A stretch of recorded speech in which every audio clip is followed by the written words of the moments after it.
listado de asistentes en roles o empresas era que tenemos aquí diversidad full en lo que es entender. Tenemos gente que, o sea, que se dedica a la igualdad, que podría estar perfectamente con nosotros compartiendo sus ideas aquí, y luego personas que son de recursos humanos que pueden saber más o menos de igualdad, o esta puede ser su primera o sus primeros pasos en acercarse.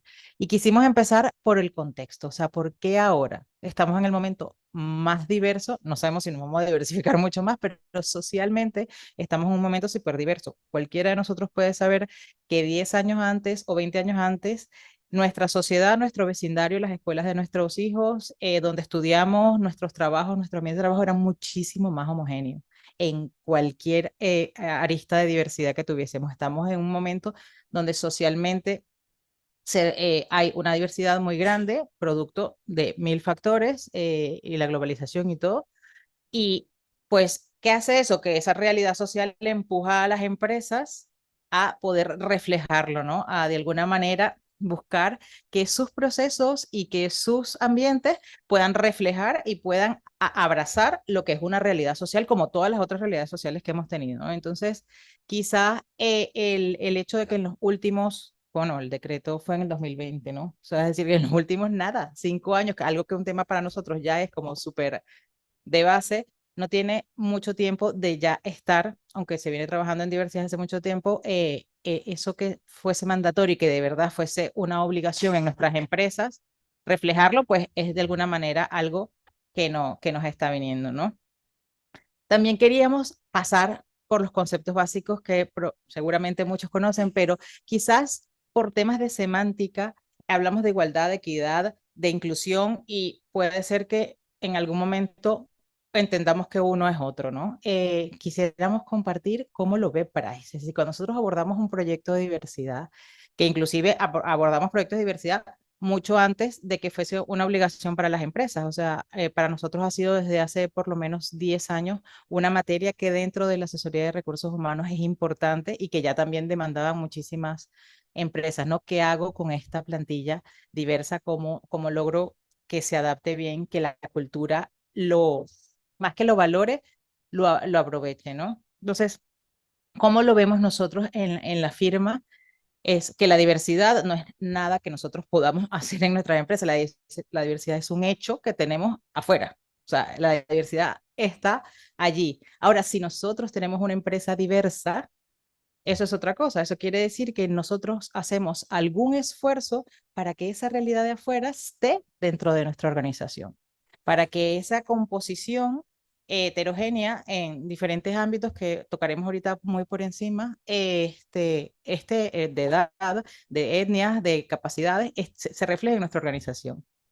Pero es que hasta allí no llegamos. O sea, tener una empresa diversa quizá desde el punto de vista inclusive de legislación, con las legislaciones asociadas al 2% de personas con discapacidades u otras legislaciones, pues de hace mucho tiempo tenemos empresas diversas y podemos tener gente de diferentes edades. El punto es si nuestra empresa es inclusiva y ese es como el tercer paso donde vamos. ¿Y qué significa inclusiva? Que nosotros no solamente reconozcamos que tenemos una empresa diversa que no tenga nada que ver con una cuota, sino que de verdad valoremos lo que está pasando ahí, pero vamos un pasito más y es que lo aprovechemos. Es decir, que realmente nosotros tengamos suficiente políticas, procesos, estructuras dentro de gestión de personas para que todos los líderes, independientemente del área, las áreas más técnicas o comerciales, puedan aprovechar esas diferencias. Y ese quizás es el reto más grande que nosotros vemos, porque tenerlas incluidas o tenerlas dentro de la plantilla es bien, pero valorar y diferenciar y poder aprovechar eso, yo creo que es un paso más que de los cuales necesita pues un poquito de sistematización y estructura, y ese es como nuestro tercer paso. Para después tener una igualdad retributiva que siempre o con mucha frecuencia vemos que es al final un efecto. Es decir, que hombres y mujeres o que los diferentes colectivos o minorías de nuestras empresas tengan una retribución igual va a depender mucho más de todos los procesos previos que nosotros tengamos en la gestión de personas que en el momento de asignarle el salario. Lo que nosotros nos hemos encontrado cuando trabajamos los temas de igualdad retributiva no quizás tanto en los planes de igualdad o en los registros de auditoría, sino cuando una empresa dice, yo quiero hacer un proyecto de diversidad, quiero hacer un proyecto de equidad retributiva en todos mis colectivos, es que no se toman unas decisiones súper conscientes en plan, Natalie es chica, pues le subimos el 2% y a Pepe le subimos el 4%. ¿Por qué? Porque es hombre. No, o sea, eso no es lo que pasa en la igualdad retributiva, o sea, o muy pocas veces es posible que haya organizaciones en que sí, pero lo que pasa es que hay una cantidad de elementos, y ahorita acabo de poner un ejemplo de género, porque quizás es un tema al que vamos a tocar más, la diversidad en género, pero en cualquier tipo de diversidad que tengamos, que nuestros procesos no necesariamente se adaptan a aprovechar esas diferencias entre hombres, mujeres, personas con diferentes capacidades, diferentes etnias, etcétera. Con lo cual, para nosotros la verdadera igualdad al final es ese resultado donde todas las personas tienen las mismas oportunidades, ¿no? Y poniendo como de base un poco cuál es nuestra manera de verlo, pues también en la firma, cuando trabajamos en los temas de diversidad, trabajamos diferentes aspectos, ¿no? No solamente nos queda, o sea, mucho, mucho más allá del género hombre-mujer, trabajamos diversidad en etnias y es algo que, o nacionalidades, backgrounds, desde el punto de vista de origen, de experiencia y educación, que vengan de diferentes, a veces dicen, bueno, es que necesito que sea ingeniero, sí, pero es posible que en algunos momentos históricos de algunas empresas nos gusten más los ingenieros de la universidad A, porque son los que sabemos que históricamente tenían los mejores profesores o tiene que haber hecho un máster en la universidad B o C, y si no, hay otros institutos en los cuales puede tener el mismo nivel educativo y no necesariamente lo tenemos. Entonces, esa diversidad de experiencia, de educación, muchas veces nos cerramos mucho en el contexto de cuando vamos a reclutar, que es como la primera puerta de la igualdad retributiva, es el proceso de atracción, ¿no? Y el proceso de entrada en, no, resulta que esta persona no tiene experiencia en venta de muebles. Y es que nosotros solo vendemos muebles. Esa persona ha estado en ventas toda la vida y a veces nos cerramos un poquito a ese tipo de mezcla que tenemos en la edad total. O sea, nosotros hace un año y medio publicamos un reporte que está disponible, ya luego si alguien lo necesita, pues con muchísimo gusto lo pasamos, acerca del impacto de la gestión de personas en los ODS para las empresas, ¿no? Y una de las dos materias pendientes que quedaron en la muestra que hicimos, lo hicimos con un grupo de IBEX 35, que fue quien quiso participar y ver cómo podían contribuir desde recursos humanos a que sus empresas cumplieran con los objetivos de desarrollo sostenible. Las dos materias pendientes, una no tiene que ver con diversidad, que es los procesos de desvinculación, que son no necesariamente muy cuidados, pero la más fuerte que quedó fue los procesos de diversidad de edad, porque ¿qué pasa? Los números aguantan muchas cosas. Tenemos una plantilla diversa porque tenemos gente de 19 años y tenemos gente de 62 años alrededor de la plantilla, 65 y lo que sea, y el fundador pues tiene 70 y sigue viniendo, entonces suma eso a la diversidad. Pero ¿cuántas personas de nuevo ingreso tienen mayores de 60 años?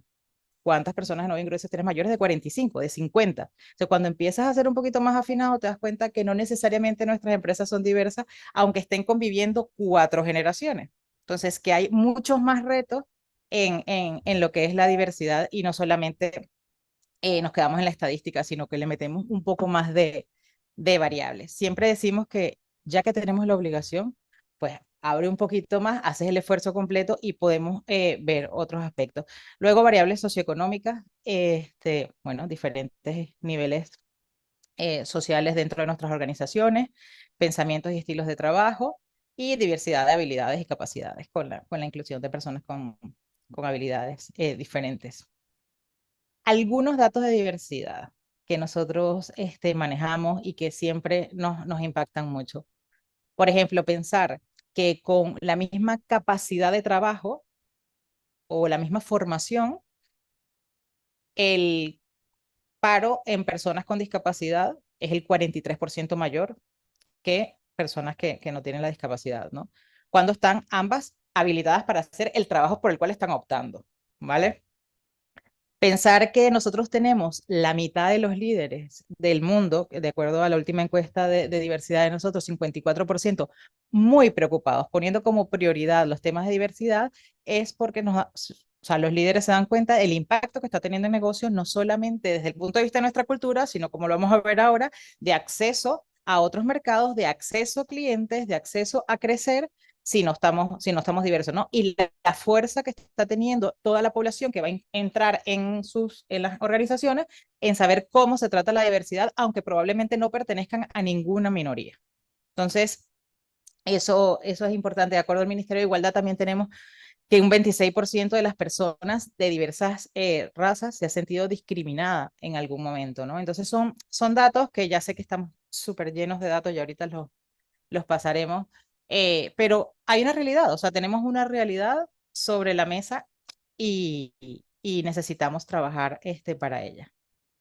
Yo me voy a pasar los números rapidito. Lo otro que nosotros queríamos compartir con ustedes es que cuando trabajamos diversidad tenemos tres ideas que de alguna manera se basan en nosotros.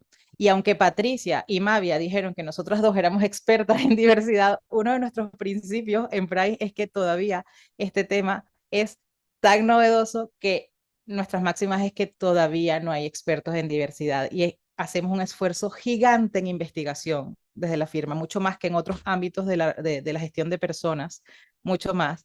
Publicamos con muchísima frecuencia, este año nada más hemos publicado con diferentes instituciones 3 informes, participamos, dedicamos, invertimos, hacemos muchísimas cosas justo porque nos sentimos que nos falta aprender más. O sea, mientras más abrimos, más nos damos cuenta de todo lo que nos falta en este mundo maravilloso. Entonces, yo también siento que eso muchas veces se les quita un poquito de hierro porque las personas que son agentes de igualdad, las personas que están trabajando en el área de igualdad de las organizaciones, las personas de recursos humanos, a veces tienen esa presión de sentir, oh, es que lo tengo que saber todo y esto es un tema nuevo, como todos los temas nuevos que nos han caído en los últimos años, que de repente hay un momento que nadie es necesariamente experto.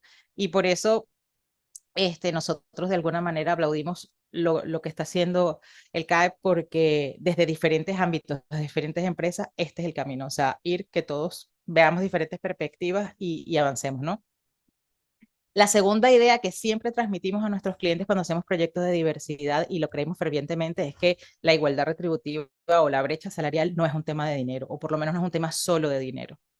Si tenemos una diferencia de 27% entre hombre y mujer en el mismo puesto de trabajo y tenemos que justificar hasta 25, la solución no es sumarle ese 2% que falta al salario de la mujer o lo que esté saliendo dentro de la inequidad interna y ya, o sea, es verdad que hay que invertir, es verdad que implica inversión no solamente en el salario, sino mucho más en todo lo que hemos hablado, pero sobre todo nuestra máxima, esto no es un tema de dinero, así que de repente estamos en alguna organización que dice, ¿y qué más voy a hacer yo si me va a salir una brecha, o me ha salido en la última auditoría una brecha muy grande?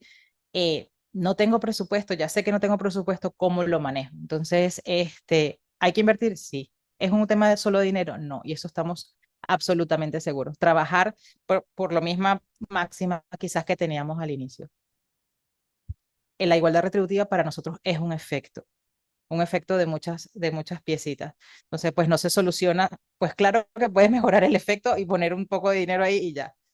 Y lo último es que aquí no hay café para todos, pero ni de cerca. Y con los temas nuevos nos pasa muchísimo eso. Pensamos que si no lo hacemos así, así, así, asado, no lo hay. Es verdad que hay una obligación, es verdad que tenemos ciertos parámetros sobre el cual tenemos que reportar, eso es una cosa, pero luego el ámbito de la diversidad y cómo nos gestionamos nuestras organizaciones tiene que ser algo absolutamente que responda a quiénes son ustedes como cultura. Todo lo que venga de afuera va a ser como muy invasivo. Es verdad que nos podemos inspirar. Yo suelo decir que cuando vamos a estas charlas, al final es como un desfile de moda. O sea, nosotras, yo creo que todos somos incapaces de ponernos cualquier cosa que pase por una pasarela en un desfile de moda. Sin embargo, te das cuenta si se están usando otra vez los cuadros, te das cuenta si, uy, me encantaba el rojo y me lo había dejado de poner, entonces ahora mira que es la tendencia de este otoño o de este invierno, pues lo mismo. O sea, al final nosotros no pretendemos que estas ideas con las cuales nosotros trabajamos todos los proyectos les encajen a cada una de sus empresas, sería simplemente más una casualidad que una realidad o algo que buscamos, sino que ustedes sepan que toman, se inspiran, cogen, nos preguntan y vamos resolviendo cada una del tamaño de lo que necesitamos. Yo voy a poner aquí otra vez el cronómetro porque es que yo voy como por la tercera slide y ya. y ya voy. Nos gusta mucho hablar del impacto de la diversidad en las empresas. Más allá de la obligación, nos conviene ser diversos. O sea, y yo digo, es que en el fondo, hasta por necesidad podríamos hacerlo, está absolutamente demostrado las mejoras que hay en los temas de innovación, que quizás es lo primero más fácil que podemos ver, en la creatividad, en la mejor toma de decisiones. Hace nada, y voy a poner un ejemplo porque a mí me impresionó mucho porque yo misma no lo pensé. Yo me dedico a retribuciones solo, o sea, es decir, trabajamos evidentemente igual de retributiva y diversidad, pero en mi día a día es retribuciones. Y llegó un proyecto de un sector que las referencias salariales estaban subiendo muy rápido, a casi 2 dígitos porcentuales al año. Y tener una estrategia retributiva para esas empresas era muy complejo porque su negocio no necesariamente estaba creciendo al mismo ritmo, pero la demanda de trabajadores era tan alta que era como una superinflación de esos salarios, ¿no? Y cuando fuimos a hacer el estudio, la sociedad dijo que lo haga Natalie porque ha vivido toda su vida en ambientes hiperinflacionarios. Y por más que nosotros tengamos la parte técnica, una persona que ha vivido toda la vida con inflaciones de 2 dígitos y ha trabajado retribuciones en esos ambientes constantemente, seguramente puede aportar algo más. Y yo me quedé loca y porque además estábamos trabajando este tema de la diversidad y dije, wow, esa es la manera de realmente aprovechar esa diferencia. O sea, no solamente que tenga una latina en el equipo y nosotros somos súper inclusivos en Pride, es que en el momento que al cliente le puede hacer bien, tener esa conciencia de que cada uno puede aportar algo diferente desde los backgrounds que trae. Lo mismo desde la educación que trajo o por haber estado expuesto a otras circunstancias y lograr encadenar eso con las necesidades propias de su organización, para mí es el reto. Entonces, claro, cuando yo leía y decía mejor de toma de decisiones, dije, pues sí, pues cuando tenemos gente de diferentes backgrounds, claro que mejora la manera en que nosotros podamos responder a las necesidades de nuestro negocio. En el caso de nosotros, los negocios de los clientes, pero en el caso de cada uno de ustedes, a los negocios que tengan, ¿no? Decíamos al inicio que ahora es necesario ser diversos por muchas razones, pero una de las temas es que las mejoras en los perfiles de atracción son muy grandes. ¿Por qué? Porque según la última encuesta que nosotros vimos de Glassdoor, casi el 70% de los candidatos valora eso a la hora de entrar. También, además de atraer personas más sensibles que están más preparadas para ser empáticas con porque eso es otra cosa. O sea, una persona que ya de por sí valora eso en una organización, en el momento de entrar a una organización diversa, pues tiene de alguna manera muchísima más empatía y una mente mucho más abierta para aprovechar todas esas diferencias. Lo otro, bueno, nosotros decíamos el acceso a mercados globales, a nosotros como firma, y no solamente en el privado, no solamente en el público, no solamente con licitaciones públicas que nos piden, por supuesto, haber cumplido con la obligación tanto de planes como de auditoría, pero también en la privada, se lo decía ayer a Vanessa, lo que nosotros nos piden en temas de sostenibilidad, por un lado, y de diversidad cada vez es mayor. Cualquier empresa privada, ¿cuáles son las prácticas de esta firma y de este equipo que va a venir aquí en temas de diversidad, aunque el proyecto no tenga nada que ver con diversidad, aunque el proyecto sea hacerles una escala salarial o un tabulador retributivo o lo que sea, una evaluación de desempeño? Cada vez más los clientes valoran que ese equipo sea diverso, con lo cual el acceso a clientes pues es mejor, lo cual hace que haya mayor rendimiento financiero. Está alrededor del 20%. Hay estudios nosotros tenemos varios estudios, también nos gusta apoyarnos en gente que hace investigaciones importantes, Boston Consulting, McKinsey, ambos hablan uno del 19, otro del 21, estamos alrededor de un 20% de mejoras financieras en los negocios, a partir de que tienen plantillas diversas. Y por supuesto mejorar la reputación de la marca, dependiendo sobre todo en retail, la gente valora mucho saber qué es lo que tenemos, ¿no? Yo un poco después de este contexto como más general, si quisiera entrar en algunos datos concretos de la brecha de género. La brecha de género, como les decía antes, es un cálculo matemático, es un tema que es un efecto de alguna manera en lo que es salarial, pero al final nos proporciona muchísima más información de lo que creemos. Y es porque estamos absolutamente convencidos que la proporción de empresas que tienen una brecha grande no necesariamente es porque son clasistas, racistas y machistas, es porque puede ser que sus procesos los hayan llevado a derivarse allí. Entonces, nos gusta creer que en el proceso se pueden ajustar cosas que mejoramos, ¿no? Para nosotros la brecha salarial es un efecto, como decía antes, de que es un salario desigual que proviene, perdón, de brechas en los roles. ¿Qué está pasando con los prejuicios que tengo, con los cuidados que tengo, con las oportunidades de promoción que doy, con una cantidad de elementos, cómo estoy atrayendo a mi fuerza laboral, qué le estoy exigiendo a cada quien? Porque a veces ni siquiera, hasta lo hacemos de alguna manera una discriminación más positiva. Es decir, como yo sé que Natalie tiene, no sé, 7 hijos y vive y su madre está tal, no le asigno este proyecto, no le asigno esto. Es decir, a veces hasta por cuidar a nuestros empleados, de alguna manera empezamos a marcar diferencias que a veces están asociadas con la edad, a veces están asociadas con el género, a veces están asociadas con lo que sea, ¿no? Y ya vamos a ver también un par de temas que nosotros queremos trabajar aquí, pero bueno, entender que la brecha al final está compuesta no solamente de este resultado, sino de, de todo lo que es el proceso. Hacemos o colaboramos, porque lo hacemos entre dos instituciones, un informe que se llama Closing Gap. El Closing Gap también está disponible, está libre en Internet, lo hacemos cada año. El del 2023 ya salió y habla un poco, está bien. La brecha en general, de hecho, tendremos un 35% por cerrar, pero la divide de muy buena manera y nos dice cuánta está en el empleo, cuánta está en las oportunidades de educación, cuánta está en conciliación, que es el índice que donde hay mayor brecha, es en conciliación, tenemos casi un 60% de brecha por cerrar. ¿Cuánto hay en salud, oferta de salud y bienestar? Está casi igual. ¿Y cuánto hay en digitalización? Y luego hace este informe es precioso, o sea, quienes estén interesados de verdad, búsquenlo, está libre en internet, disponible para todos. Y luego hace un estudio que a mí me gusta mucho, porque luego lo extrapolamos a las empresas. Si cerrásemos esa brecha en todos los aspectos, o este 35 que al final está compuesto por todos estos aspectos, eso generaría para el país un 17,6% o el equivalente a un 16%, o 17,6% del PIB. Entonces, eso nos dice lo mismo en nuestras organizaciones. Si nosotros tenemos brecha, hay una oportunidad de crecimiento real y sostenible en el caso de cerrarla. Y eso, al final, son datos importantes que también, porque tenemos muchos actores. Tenemos el actor que es el empleado, que es el primer beneficiado. Tenemos los equipos que se nutren, pero también tenemos personas que pueden tener muchísima sensibilidad con el tema, pero también tienen un negocio. Y creo que saber además que no hacerlo solo por el crecimiento del negocio, pero saber que te va a ir mejor es muy valorable, ¿no?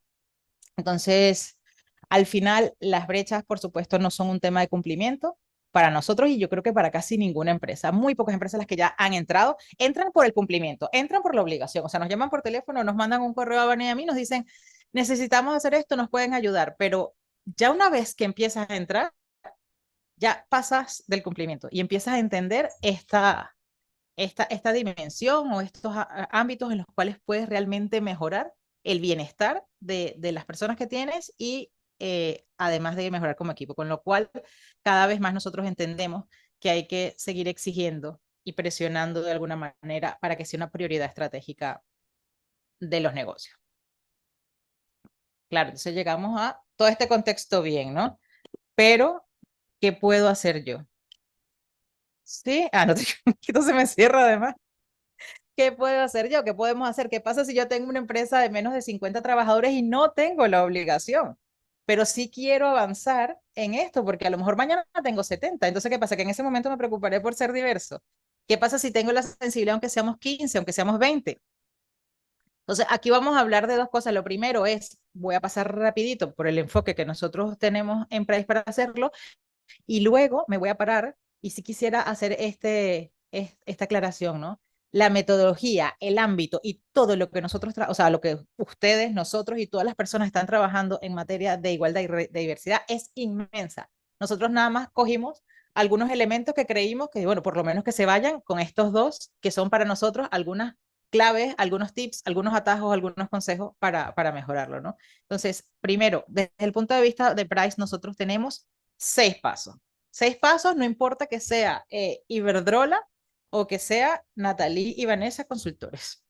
Es decir, primero, vemos muy bien qué es lo que está pasando en los temas de diversidad e inclusión.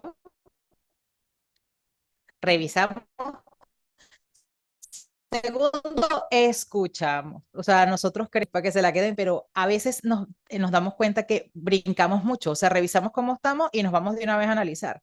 Escuchar a la gente, escuchar a los líderes, saber qué piensan, saber quiénes son los que están más sensibilizados o más conscientes del tema, los que están menos, cómo la gente quiere aportar, qué quieren invertir, si hay disposición de cambio, tanto en la plantilla como en la gerencia media, como en los líderes. Entonces, escuchar qué necesitan, qué les inquieta, qué les da miedo. No solamente qué necesita la persona que es diversa, sino también qué le está dando miedo a la persona que no quiere dar una oportunidad o le cuesta más dar la oportunidad, ¿no? Y eso también vamos a hablar un poquito de los sesgos inconscientes. Escuchamos, comprendemos cuál es el entorno, no es lo mismo, que es un poco lo que les hablaba antes. O sea, esto es un traje a la medida, esto no tiene nada que ver con que todos somos iguales. ¿Cuál es la mejor práctica en esta área? No es lo mismo empresas de alto crecimiento, empresas digitales, que una planta, no sé, la planta de ensaimadas más antigua de aquí, que la gente tiene 30 años trabajando y que es súper artesanal y que es un obrador que tenga 1000 personas en ese taller, pues tiene una cultura diferente. No podemos pretender que todo sea igual. Luego, evidentemente, analizamos, dedicamos muchísimo tiempo a cruzar variables para diseñar una estrategia. Y luego volvemos a medir. ¿Por qué? Porque estamos seguros que en el diseño y en la implementación de acciones concretas, eso va a ser lo que va a mejorar. ¿Qué les diríamos nosotros también a ustedes? O sea, más allá de cuál es los 6 pasos que sigue Price, primero entiendan su punto de partida. Y nosotros quizás le podríamos decir en 2 ámbitos. En qué es lo que tienen ahora mismo desde el punto de vista de brecha, si nada más van a ver los temas de brecha, en género, por ejemplo, y luego cómo su sistema de gestión de personas está atendiendo cada uno de los y si hay oportunidades en cada uno de los procesos. ¿Vale? Esa es la parte como más dura, ¿no? Entender mis números y entender mis políticas. Aunque no sean políticas, o sea, me pueden decir, Natalie, pero es que yo no tengo ninguna política al respecto. Es decir, no hay nada escrito, pero bueno, simplemente ver si hay alguna barrera, simplemente ver qué es lo que puede existir. Desde el punto de vista más formal, aunque no hay una política establecida, la práctica común hacia dónde me lleva. Y lo otro que vamos a hablar, un poquito, lo vamos a tocar por encima, es un tema que se está trabajando muchísimo en diversidad y nosotros le estamos prestando especial atención y son los sesgos inconscientes, ¿vale? Entonces, por un lado, ver qué es lo que tenemos, cómo estoy retribuyendo, hacer la auditoría, hacer el plan, hacer todo, ver cómo están cada uno de mis procesos de recursos humanos y luego trabajar un poquito la conciencia de los sesgos inconscientes. Entonces nosotros vamos a dar 2 tips, por alguna manera. El primero, atención a los sesgos inconscientes. Todos tenemos sesgos inconscientes. Nadie le gusta reconocerse en una palabra tan horrorosa como puede ser machista, racista, discriminador, nadie. Pero todos tenemos sesgos inconscientes. Mientras más conscientes seamos de que los podemos tener, los atajamos pronto y decimos, uff, qué tontería. Pero ideas como, ¡buah, qué lindo estás haciendo una entrevista! Es que es igual que yo cuando entré, seguro le va a encajar perfecto. No tiene nada que ver contigo, pero son asociaciones que hacemos naturales y absolutamente humanas. Y en la medida que seamos más abiertos a saber que tenemos sesgo, pues ya. O es que me he graduado con 100 puntos en la universidad, tal. Buah, es que, no sé, inclusive pasamos al currículum y dice, es que se graduó en tal lado, o sea, tiene que ser buenísimo. ¿Por qué? Porque hubo 3 personas en esa universidad que nos fue muy bien, o porque es una universidad de muchísima reputación, o por lo que sea. Entonces, al final, es muy sutil, pero bueno, si mientras mejor estemos, y luego también hay sesgos negativos, inconscientes. Tenemos la idea de alguien que puede estar no muy comprometido, que lo vemos muy joven o muy mayor o muy, qué sé yo, con el pelo verde, con el pelo negro, para no poner ningún ejemplo, y como haga algo, lo atajamos a esa idea preconcebida que tenemos. Viste, yo llegó tarde a la reunión, a lo mejor le agarró un atasco horroroso con esto que está pasando aquí en el paseo marítimo y salió mucho más temprano de su casa, pero resulta que como yo tengo la idea tal, inmediatamente digo, es que no está comprometido, imagínate, para la jornada del CAP llegó 10 minutos tarde. Entonces, ese tipo de cosas nos pasan y nos pasan a todos. ¿Qué pasa? Que la diversidad, aunque parezca que es mucho más de temas de políticas, instrumento, lo que está haciendo es estudiar y concientizar a todo el mundo, o sea, o estamos tratando de trabajar muy fuerte en sesgos inconscientes. Yo les preparé un montón de sesgos que a veces nos damos cuenta, ¿no? En selección por edad, que ves un currículum de una persona de 55 años para un puesto y dices, joder, pero es que claro, se me va a jubilar en 10, o sea, 10 años no, probablemente en este momento no te dura nadie, entonces puedes perfectamente contratar a una persona de 55 años y sin embargo nos frenamos un poquito y lo hacemos, lo que quiero decir es que también normalicemos que humanamente hay ciertos pensamientos, ¿para qué? Para poder tomar conciencia y resolverlos, ¿no? Los tenemos con género, con raza muchísimo, muchísimo. Y eso que yo pienso que además España es un lugar absolutamente maravilloso para emigrar y sin embargo te dicen, es que no sé, ¿tú entiendes esto que estamos diciendo? Sí, sí, lo entiendo. Sí, en Venezuela también tenemos empresas, pero es inconsciente y es desde el cariño más profundo. Es decir, yo creo que vale la pena que todos lo veamos. Por ejemplo, en orientación sexuales, a veces si una persona es muy abiertamente gay o tiene un comportamiento de alguna manera, es posible que cuidemos llevarlo para ciertos clientes o no, porque pensamos que el cliente va a decir qué tal. O sea, es decir, hay cosas que pueden pasarnos por la cabeza. Y aquí la idea no es darle, sino que pensar que concientizarnos y saber que todos los tenemos es el primer paso y es en algo que se está trabajando muchísimo para mejorar la diversidad, porque mientras más nos abramos a las realidades que tenemos, pues mejor seremos. Igual con estado civil o familiar, lo que decía antes, no, tiene 2 hijos, mejor se lo asignamos a Pepe, que está soltero todavía, porque a Natalie le va a costar un montón viajar para Mallorca, tal, o sea, sus hijos tan chiquitos, qué sé yo, lo que sea, ¿no?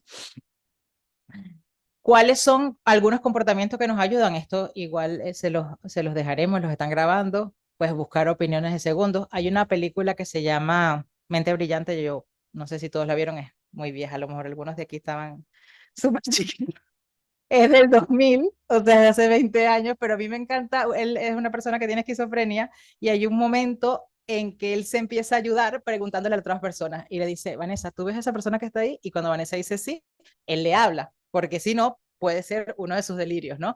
A mí me parece que con los sesgos inconscientes tiene que pasar lo mismo. Es decir, ¿a ti te parece que esto, o sea, buscar una segunda opinión, sabiendo que podemos tener algún sesgo, es lo primero y ya, o sea, y lo mejor y lo más bonito que ha revelado la investigación de sesgos inconscientes es que en la medida que los ponemos y nos abrimos y tal, empiezan a desaparecer. O sea, es decir, nunca más los pensamos, decir, no es una lucha que vamos a tener constante, sino que los vamos. Saber si nosotros, son preguntas que se pueden hacer para ver si tienen algún sesgo o no, si no se identificaron con ninguna o si se identificaron y si mira, Natalie dice que todo el mundo no, pero la verdad es que yo no. Entonces, hay algunas preguntitas por ahí también. Yo delego que le hacemos a los clientes. No, no, aquí no hay sesgo inconsciente, yo le doy oportunidad a todos. Sí, ¿a quién le delegas el trabajo cuando en las vacaciones o cuando a quién? Ah, bueno, a fulano. ¿Y a quién más podrías por puesto? Bueno, son 3. ¿Y por qué siempre a fulano? Por tal cosa. Y entonces te empiezas a cuestionar cómo son las personas de tu equipo. Si las personas de tu equipo son muy, muy, muy, muy homogéneas, algún pequeño sesgo ha habido en alguna parte del proceso, o en la promoción, o en la selección, o también en la capacidad de atraer que tenemos como empresa, porque a veces es verdad, o sea, es decir, si yo tengo 3 currículum verdes y yo quiero que haya uno que sea amarillo, es posible, y bueno, escojo entre los 3 verdes y van a decir, Natalie, siempre escoge a las personas verdes. Claro, pero es que no se me presentó ni un amarillo ni un azul. ¿Por qué? Porque mi capacidad de atracción como empresa probablemente tampoco está llegando a otros lugares. Entonces, entender todas esas cosas pues nos va ayudando a saber dónde estamos de manera inconsciente aquí y luego eso traspasarlo a políticas que nos ayuden a sistematizarlo.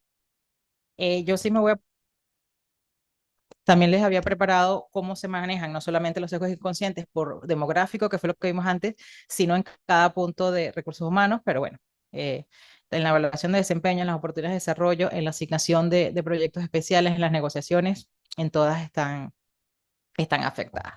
Pero más allá del problema de los sesgos, ¿cuáles son las medidas? Pues formarse en diversidad, formarse en inclusión, revisar regularmente las políticas de recursos humanos y las políticas salariales, tener sistemas de evaluación de objetivas, hacerse las preguntitas de allá arriba y teniendo muchísima transparencia en los temas finalmente ya más de retribución y de recursos humanos y nos damos cuenta al tener la necesidad de ser transparente, vemos mucho más fácil las diferencias. Y si nosotros no queremos ser transparentes, evidentemente no tenemos que publicar cuánto gana Ana, cuánto gana Natalie, para que tanto Patricia como Corín estén tranquilas. No.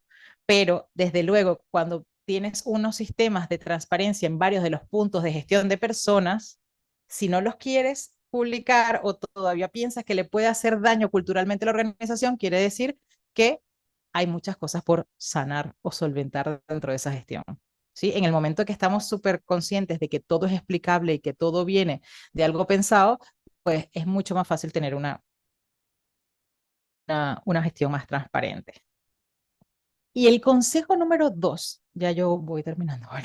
El consejo número 2 es, parece muy tonto, pero a veces no comparamos peras con peras. En el momento nos hemos conseguido muchísimas auditorías retributivas que salen con unos números que no favorecen y que no solamente evidencian, como veníamos hablando antes, prácticas diferentes a la asignación del salario, que no fue un tema consciente en la asignación del salario, sino que viene heredado de otros procesos, sino que en los momentos de considerar puestos de igual valor, a veces justo la valoración de puestos, no las pasamos de alguna manera más tranquilos, o sea, más por encima, la delegamos en un tercero, que una cosa es que Price los acompaña a valorar y la otra cosa es que valore Price. O ponemos un comité que no necesariamente era multidisciplinar, con lo cual, donde hablamos de puesto de igual valor, no necesariamente es un puesto de igual valor. Entonces, tener un cuidado en una parte que es vital del proceso y que nos damos cuenta que muchas diferencias puestas, que a veces no son explicables, pero sí tienen sentido en la organización porque existen, es porque el proceso de valoración de puestos para poder equiparar quiénes son puestos de igual valor no está bien hecho, ¿no? Y lo digo cuando sales mal a cuando sales bien. Probablemente también estás poniendo en niveles, o sea, debería estar en el nivel 8 y la estoy poniendo en el nivel 3. Entonces, mucho ojo con la valoración de puestos. Me voy a brincar todos los beneficios de la valoración de puestos, tanto para la empresa. Lo más básico es personas, no, sino en la posición. Da igual quién lo ejerza. Es muchísimo más fácil valorar puestos de único ocupante que cuando tienes muchos ocupantes o cuando tienes 3 o 4. Y luego la ruta que nosotros siempre recomendamos. Este paso muchas veces se brinca. Es decir, entrenar al comité de valoración es una sesión de 1 hora donde le explicas la metodología. Eso no es entrenar un comité de valoración. Y si ustedes quieren ser muchísimo más robustos en los resultados que arroja eso, dediquen más tiempo. O sea, porque después pasamos horas y horas. No sé si alguno ha estado aquí ya en las jornadas de valoración de puesto, pero eso es infinito. Ese esfuerzo que se hace podría ser muchísimo más efectivo si invertimos tiempo aquí. No es explicarte, bueno, si usas la del Instituto de la Mujer, nosotros tenemos una empresa, ya van a también hablar un poquito, nos parece unas más, menos complejas, pero la intencionalidad de que esas personas sean objetivas, que sepan a lo que van, no es una introducción a la metodología, ni 2 slides de se valora el puesto, no la persona y tal, sino inviertan tiempo, sepan quiénes son las personas que escogen, inviertan muchísimo tiempo también en analizar a quiénes van a sentar en el comité de valoración, cuáles son los players, cuáles son los roles que deberían estar ahí sentados para contribuir y probablemente la persona que tiene 30 años en la organización y es auxiliar de cuentas por cobrar, pues conoce el proceso como ha venido desde siempre y es una persona que debería estar sentada ahí, ¿o no? Entonces, y lo mismo que les digo, quiénes deberían estar sentados, quiénes no deberían estar sentados, pero por favor, quizás nuestro consejo primero sería aquí. Luego, nos vamos por toda la metodología que ustedes ya conocen, analizamos los puestos, se valida con el cliente, se modera y se analiza luego la, la calibración de los departamentos. Pero nuestro segundo tema aquí sea ojo con la valoración de puestos, ¿no? También teníamos muchísimo más de la valoración de puestos, pero me voy a quedar en esta y tratar de identificar a priori cuáles son los principales desvíos o vallas que tenemos. En conocimiento técnico, es que hay muchísimas empresas que si son de ingeniería quieren que todos sean los ingenieros que más saben con 10 años de experiencia y no necesariamente es lo que necesitan en cada uno de los puestos. Entonces a veces podemos preasumir cuáles pueden ser las desviaciones que tenemos como empresa que son derivadas de nuestra cultura. Todo eso antes de empezar a ver el primer puesto. Luego, desde el punto de vista de complejidad, desde el punto de vista de procesos, ¿cuáles son?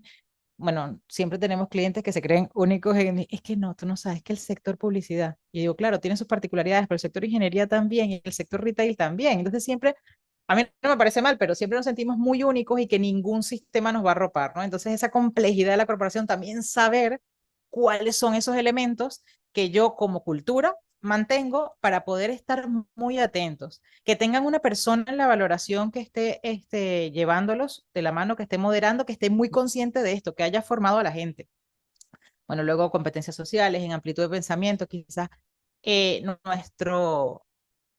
nuestro tip, nuestro consejo, si se pudiesen llevar algo, es atención en ese momento de la valoración. Yo me voy a pasar todo esto para poderle dar paso a Vane. Pues Y finalmente, sí, no, ya me voy con las pinceladas. Al final, bueno, recoger un poco y repetirme en todo lo que hemos dicho, o sea, lo que he dicho antes, ¿no? Para nosotros, el espacio de la diversidad no tiene expertos todavía, hay que seguir investigando, hay que seguir asistiendo a jornadas, hay que seguir formándose. Sabemos que no, o nos gusta creer que no es un tema solo de dinero, que no todo el mundo va a tener el mismo enfoque, que necesitamos tener esa conciencia de inclusión y no de empresa diversa. Es decir, empresas diversas que están sentados en mi organización, 3 personas de cada uno de los colectivos de minoritarios. Y inclusión, pues es que realmente esas personas se sientan valoradas y nosotros aprovechemos todas las diferencias. A mí me gusta pensar que, o sea, inclusión es como que nosotros los invitamos por una fiesta. Perdón, diversidad es como que los invitamos a una fiesta, están todos ahí, ¿no? Pero inclusión es que lo saquen a bailar. O sea, que formen parte de eso. No es decir que mi fiesta está producto de eso, sino que realmente nosotros bailamos entre todos. Y eso es una diferencia muy grande. Y se aleja muchísimo de las cuotas. Es verdad, tenemos una obligación, si no la laboralista me va a matar, pero para nosotros ese es el punto de partida. ¿No? Esforzamos en entender cuáles son nuestras barreras, saber que existen barreras, que van a existir porque es un cambio al final lo que estamos viviendo y que cuáles son las nosotros pueden ser totalmente diferentes de las de al lado y en nuestra organización las de Vanessa pueden ser totalmente diferentes de las de Natalie. Trabajar los sesgos inconscientes, hay muchísima información de sesgos inconscientes, se ha dedicado muchísimo esfuerzo a estudiarlos en muchos ámbitos, pero en el ámbito de la diversidad especialmente entender nuestro proceso, educar a los líderes, empezar a desarrollar indicadores que muestren que el negocio avanza, inclusive así como lo hemos hecho en sostenibilidad también, pues en temas de diversidad y poner el foco en que al final en el efecto, que el salario va a ser igual, pero también estemos seguros de que estamos comparando adecuadamente. Y así es que nosotros pensamos que podemos avanzar en el cierre de brechas, podemos contribuir y, por supuesto, derivado en una mayor igualdad retributiva. Eso, muchas gracias.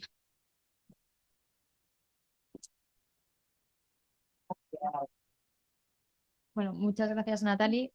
Muy interesante tu parte. En primer lugar, deciros que estoy encantada de estar aquí. Siempre es un placer venir a las Islas Baleares, desde luego. Y sobre todo estar también con todos vosotros, porque al final, más allá del entorno privilegiado que tienen las islas, el encanto de las islas también lo hacéis entre todos, ¿no? Ya no solamente los palmesanos que vivís aquí, sino las empresas que permitís que Baleares sea un lugar excepcional para venir de paso, para vivir o para pasar unas vacaciones, ¿no?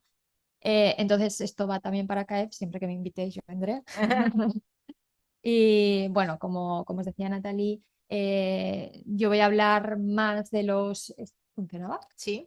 De los aspectos propiamente jurídicos, pero nos vamos a centrar no tanto en la ley, que yo creo que ya todos lo conocemos, y si no la conocemos, pues está escrita, impresa y podemos verla, sino de aquellas recomendaciones y aquellas buenas prácticas que podemos tener para poner en marcha nuestro plan de igualdad, para avanzar en el proceso de negociación y para permitir que ese proceso de negociación llegue a buen puerto y además llegue a buen puerto en un periodo razonable de tiempo que quizá es lo que se nos encalla un poco la negociación de los planes de igualdad, ¿no? Empezamos a perdernos en determinadas cuestiones y parece que nunca llegamos a avanzar. Entonces, vamos a ver en esta slide podéis ver simplemente cómo ha evolucionado la principal normativa que tenemos en España en materia de igualdad y diversidad. No es toda la que hay, por supuesto, pero sí la principal. Vemos cómo hay un hito relevante a partir del año 2007, que es cuando se publica y entra en vigor la Ley Orgánica de Igualdad Efectiva de Hombres y Mujeres. Y luego, a partir del año 2019, es cuando tenemos una normativa más prolija y un desarrollo mayor de todas las políticas y de todas las obligaciones que tienen las empresas en materia de igualdad. Y a partir de aquí, también la Unión Europea legisla y vamos a ver un avance también importante en todas esas materias.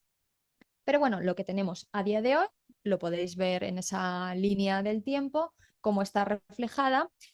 Y deciros también que cuando abordamos un proyecto de negociar e implantar un plan de igualdad, estas son las fases que convencionalmente podemos decir que existen. Lo que pasa es que un plan de igualdad no es algo lineal, no es algo que empieza y acaba.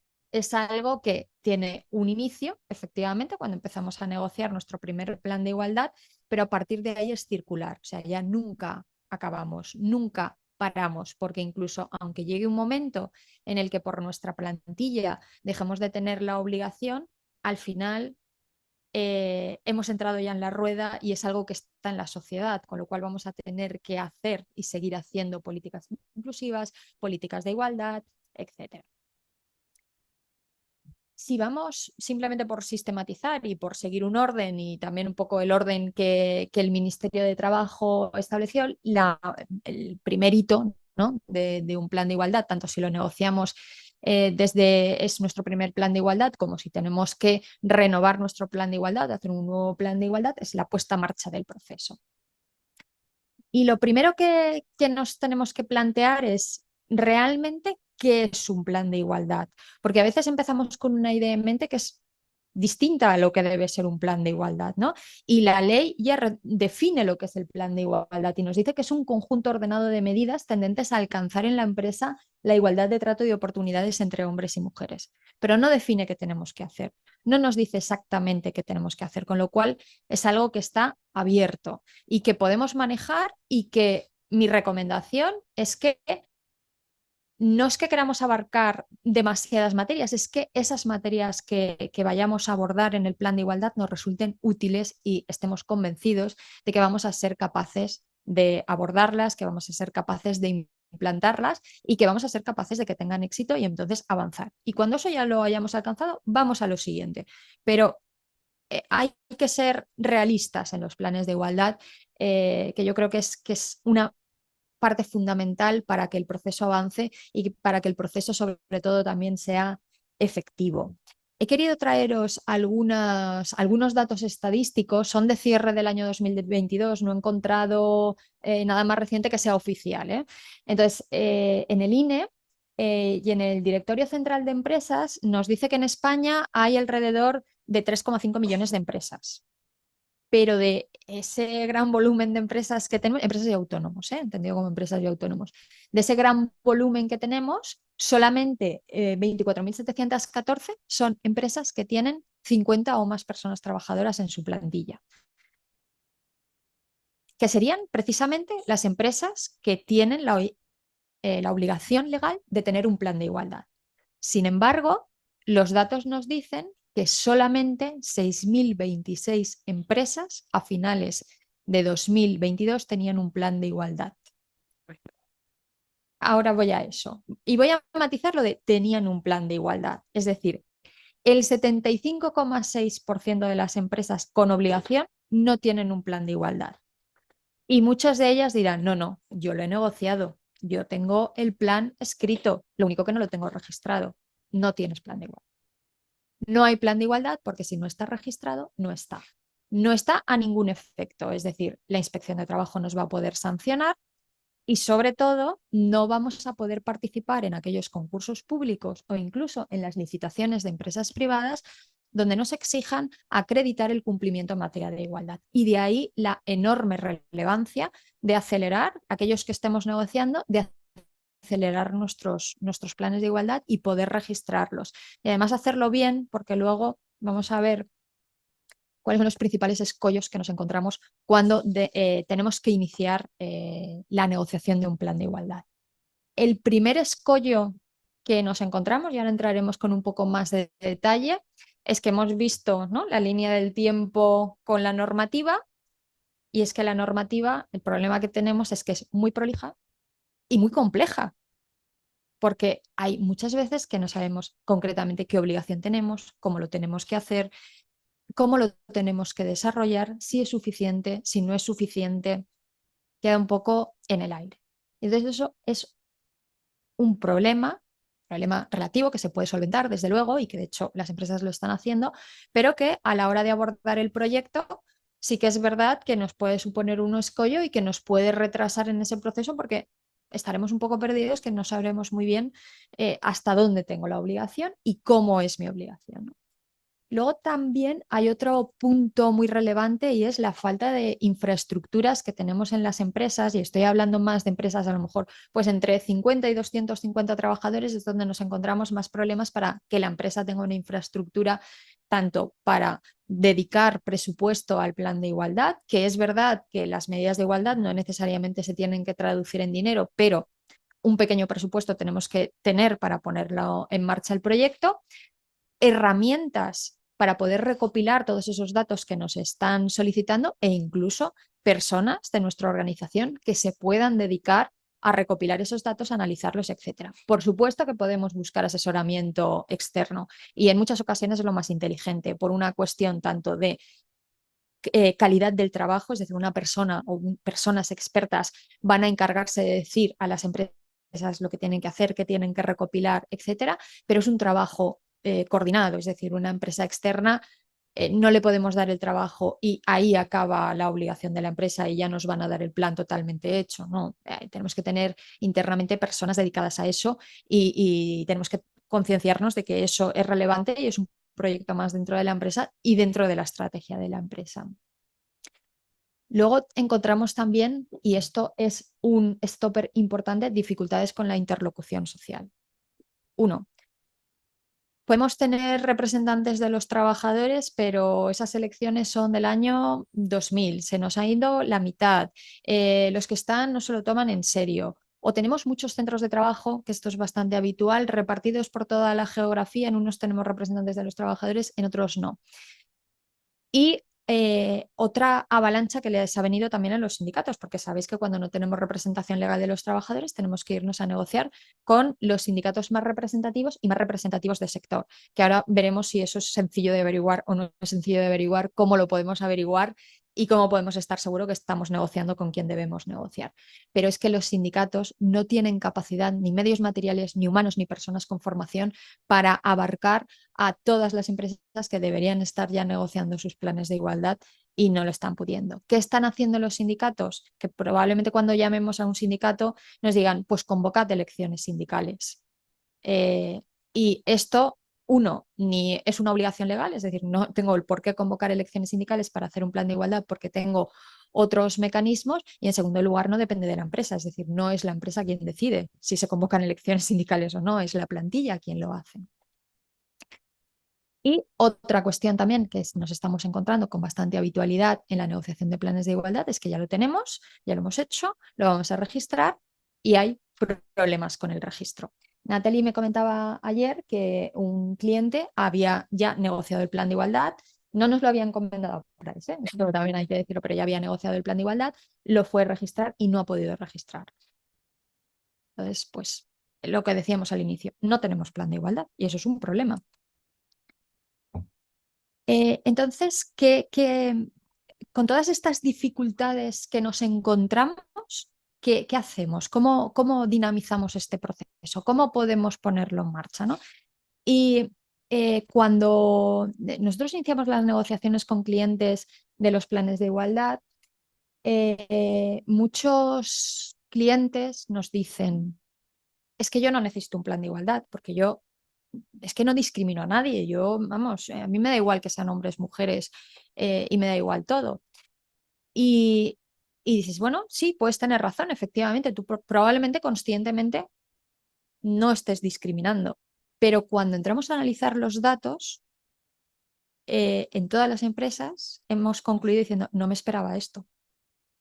Siempre hay algo en lo que encontramos esa discriminación. Puede ser por factores sociales, puede ser porque si soy sector metal, pues tradicionalmente han sido hombres, pero siempre hay algo y siempre hay algo que mejorar, ¿no? Y siempre hay algo en lo que trabajar. Y de hecho, para eso sirve el plan de igualdad. Por eso también es algo que le decimos a las empresas con las que colaboramos, ¿no? Y que yo creo que tenemos muy en mente todos los que asesoramos en planes de igualdad a empresas, es esto no se trata que el día uno que implantemos el plan de igualdad tengamos una plantilla de un 50% de hombres y un 50% de mujeres o que tengamos una directora general.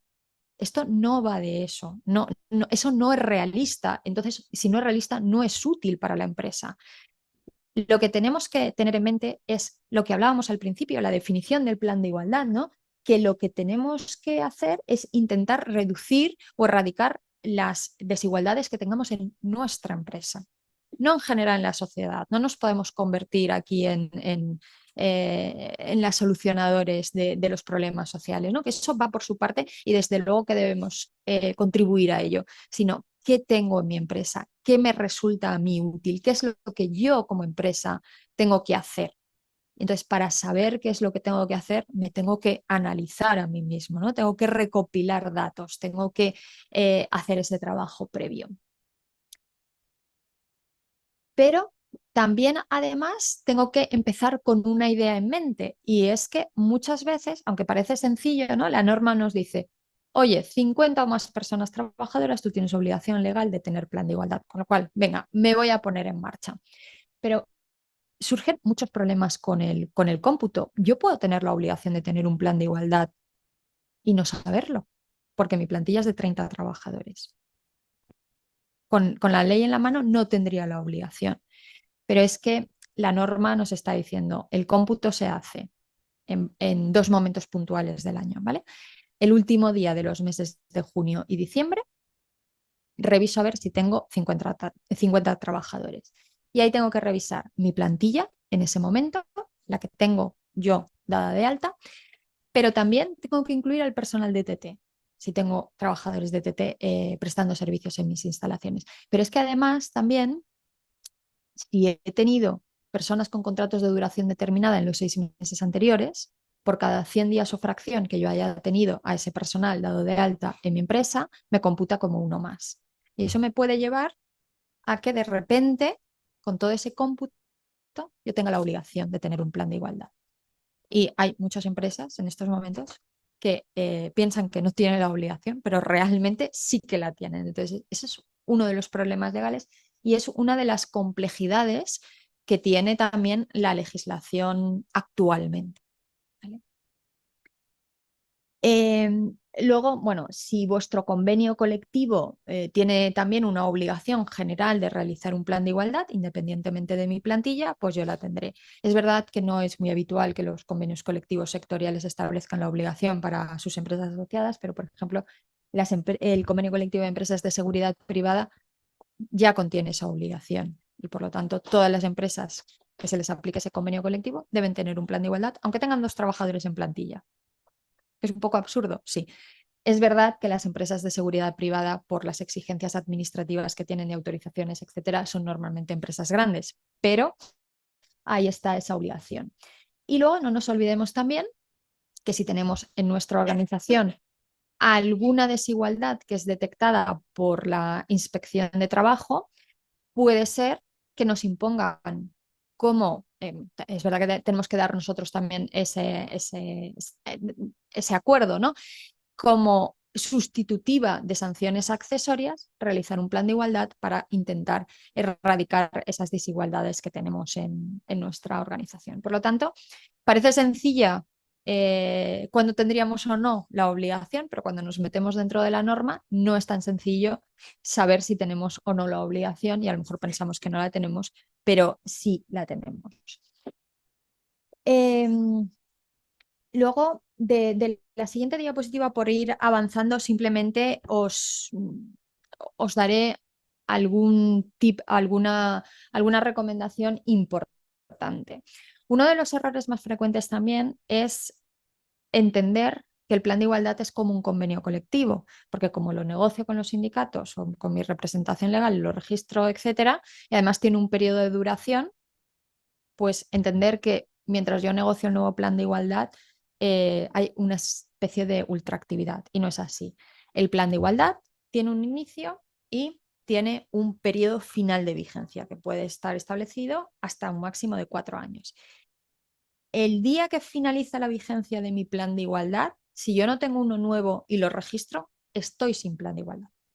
Con lo cual, hay que ser previsor también y en las renovaciones de nuestros planes de igualdad empezar a negociar con tiempo suficiente para que yo no me quede sin plan de igualdad, aunque sea durante unos días, unos meses, etcétera. Porque ahí no hay ultraactividad como sí existen los convenios colectivos. Y otra cosa también importante es que los planes de igualdad deben ser negociados, es decir, deben ser acordados en el seno de la comisión negociadora. Es una recomendación amplísima. ¿Por qué? Porque es cierto que la norma no nos impide registrar o incluso realizar un plan de igualdad donde no exista acuerdo o donde no exista un acuerdo total, pero uno de los errores más habituales que se comete es que cuando no existe acuerdo, concluimos el plan de igualdad, intentamos registrarlo, pero no tenemos suficientemente documentado los motivos por los que ese acuerdo no se ha dado. Entonces, mi recomendación es que las actas de las reuniones sean absolutamente detalladas. Hay personas que incluso recomiendan grabarlas. Yo no iría tan allí porque a veces en las negociaciones se dicen cosas de los que ni una ni otra parte querremos que salgan del ámbito de la negociación, ¿no? Pero bueno, se pueden grabar, con el consentimiento de todos los presentes se pueden grabar, pero que sean lo más detalladas posibles para luego poder acreditar si hay un requerimiento en ese sentido, bien de RESCON, que es donde vayamos a registrar los convenios colectivos, bien de la inspección de trabajo, que podamos acreditar que al menos la parte empresarial ha intentado el acuerdo por todos los medios, se han dado alternativas, se han buscado soluciones, se han intentado mecanismos y no ha sido posible finalmente para que ese plan pueda ser válido, nos lo puedan registrar y podamos tener plan de igualdad. Ahora, recomendación absoluta es, obviamente, tener acuerdo de la comisión negociadora. Y también para vuestra tranquilidad, probablemente muchos de vosotros ya tengáis planes de igualdad. Es muy raro el plan de igualdad que finaliza sin acuerdo. Es realmente algo muy excepcional por fortuna, ¿no? Porque yo creo que todos estamos concienciados no solamente de que hay que tenerlo, sino de que es algo que ya que tenemos la obligación, oye, vamos a hacerlo bien, vamos a hacerlo útil, vamos a revisarnos y vamos a ver dónde podemos mejorar, ¿no? Lo que decía Natalie, más allá de las obligaciones legales. Ya que estamos. Exacto, vamos a hacerlo bien, ¿no? Eh, Algo también para dinamizar el proceso de puesta en marcha de un plan de igualdad, es muy importante que desde el mismo día que tomamos la iniciativa de negociación, tengamos claro cómo vamos a abordar el proyecto, qué herramientas tenemos, con qué herramientas contamos, con qué recursos vamos a contar, tanto humanos como materiales, qué presupuesto vamos a destinar a ese proyecto concreto y qué medidas vamos a abordar. Que sí, saldrán después del diagnóstico, pero nosotros al inicio ya podemos tener una idea de qué es lo que queremos abordar, qué es lo que podemos con todo esto que tenemos abordar, ¿no? Y esto nos va a ayudar a dinamizar, a ser más rápidos en la realización del diagnóstico y por lo tanto a ser más rápidos en la negociación del plan de igualdad. También como buena práctica en estos proyectos, nuestra recomendación siempre es también que haya un compromiso por escrito por parte de la organización, que la empresa se comprometa con ese proyecto. Cuando comunicamos algo y cuando lo ponemos por escrito nuestro compromiso, parece que ese compromiso se vuelve más fuerte y que el proyecto lo hemos iniciado y por lo tanto lo tenemos que llevar a cabo, ¿no? Y es importante que eso se haga. Te puede parecer al principio una cuestión baladí, pero es muy importante que eso se haga. Ha dado muy buenos resultados en las empresas cuando hay un compromiso por parte de la dirección y por parte de la organización con el proyecto. Incluso, y esto también depende de cada organización, ¿no? Pero lo que os decía Natalie es importantísimo incluirlo en la estrategia de la empresa. No podemos tener una estrategia que sea solo números. Esto va en relación con las personas y va en relación también con el bienestar de la organización en conjunto, porque es que la igualdad no es solamente una cuestión de mujeres. Esto lo tenemos que tener claro también, ¿no? Aquí estamos todos implicados, Natalie daba los datos de cómo podemos mejorar. Si solamente nos importan los números, pues ya tenemos algo para incluirlo en la estrategia. O sea, esto va a mejorar nuestros números, pero no es solamente una cuestión de números. Antes, al inicio, hablábamos de las dificultades que teníamos o que podíamos tener con la interlocución social, ¿no? Y las dificultades que podemos tener para determinar con quién tenemos que negociar. Y me voy a centrar, para no extenderme mucho, en cuando tenemos que negociar con las organizaciones sindicales. Porque claro, la norma es muy compleja, te dice, con los sindicatos más representativos, que esto tenemos claro que es UGT Comisiones Obreras, y más representativos a nivel de sector. Y siempre caemos en, vale, con los que negociamos el convenio colectivo sectorial, vamos a ver quién lo ha negociado y con lo cual, si negocio con ellos, lo estaré haciendo bien. Pero no, es que la norma te dice que tienen que ser los más representativos y los más representativos de sector en el momento que yo me siento a negociar el plan de igualdad, no en el momento en el que me senté o que la organización empresarial se sentó a negociar el convenio sectorial. Entonces, puede ser que haya cambiado y puede ser que haya entrado otro sindicato que tenga legitimación para negociar el convenio colectivo y por lo tanto también me deberé sentar con ese sindicato para negociar mi plan de igualdad. ¿Vale? Entonces, ahí la recomendación es que se solicite un certificado de legitimidad, perdón, negociadora a la autoridad laboral para saber en cada momento quiénes son los legitimados para negociar, quién tienen que estar en mi comisión negociadora. Y de ese modo, no solamente ganaré tiempo porque lo tendré más sencillo de saber quién son y me dirigiré directamente a esas organizaciones sindicales, sino que además evitaré el error de estar negociando con personas que o no tienen legitimidad o que hay más sindicatos que deberían estar conformando esa mesa negociadora. Y luego, ¿qué sucede también? Y esto seguro que a muchos de vosotros os va a sonar. Cuando yo convoco a las organizaciones sindicales y no hay manera de que me contesten. Pues bien, es una cuestión difícil de solucionar, pero primero, obviamente la comunicación que yo haga a los sindicatos tiene que ser fehaciente, tengo que tener algún acuse de recibo, no me basta solamente con una, la recomendación es que se haga al menos dos. Nosotros también recomendamos que cuando ese sucede, pues por lo menos elevemos una consulta a la autoridad laboral y le informemos, hemos intentado comunicarnos, no hemos obtenido respuesta, ha pasado tanto tiempo, etcétera. Si llegamos a un punto de bloqueo que no conseguimos que nadie nos conteste, llevamos muchos meses ya, vemos que el tema se nos está demorando, aunque es un criterio que no está confirmado todavía por el Tribunal Supremo, pero cada vez existen más sentencias que sí que establecen que ante la falta de contestación por parte de las organizaciones sindicales podemos hacer unilateralmente el plan de igualdad y podemos también registrarlo. Lo que os decía antes, siempre dejando mucha constancia de todos los pasos que hemos dado, que nos hemos asegurado de que vengan a la negociación, pero no han querido venir porque las sentencias lo que están diciendo es que el bloqueo de una o varias organizaciones sindicales no puede ser impedimento para que las empresas cumplan con esa obligación legal e incluso para que esa empresa pueda tener en vigor su plan de igualdad y aplicando las medidas necesarias para eliminar esa discriminación, que es lo que precisamente nos está diciendo la norma.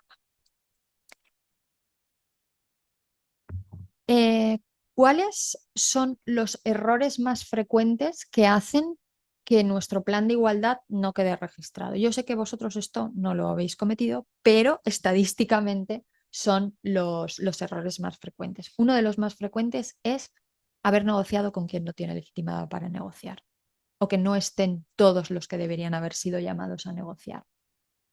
Otro, aunque parezca mentira, es no abordar todas las materias obligatorias del plan de igualdad o no abordarlas de manera suficiente. Es decir, el plan de igualdad tiene que tener contenido y tiene que ser un contenido real y tiene que estar basado en datos y en acciones concretas.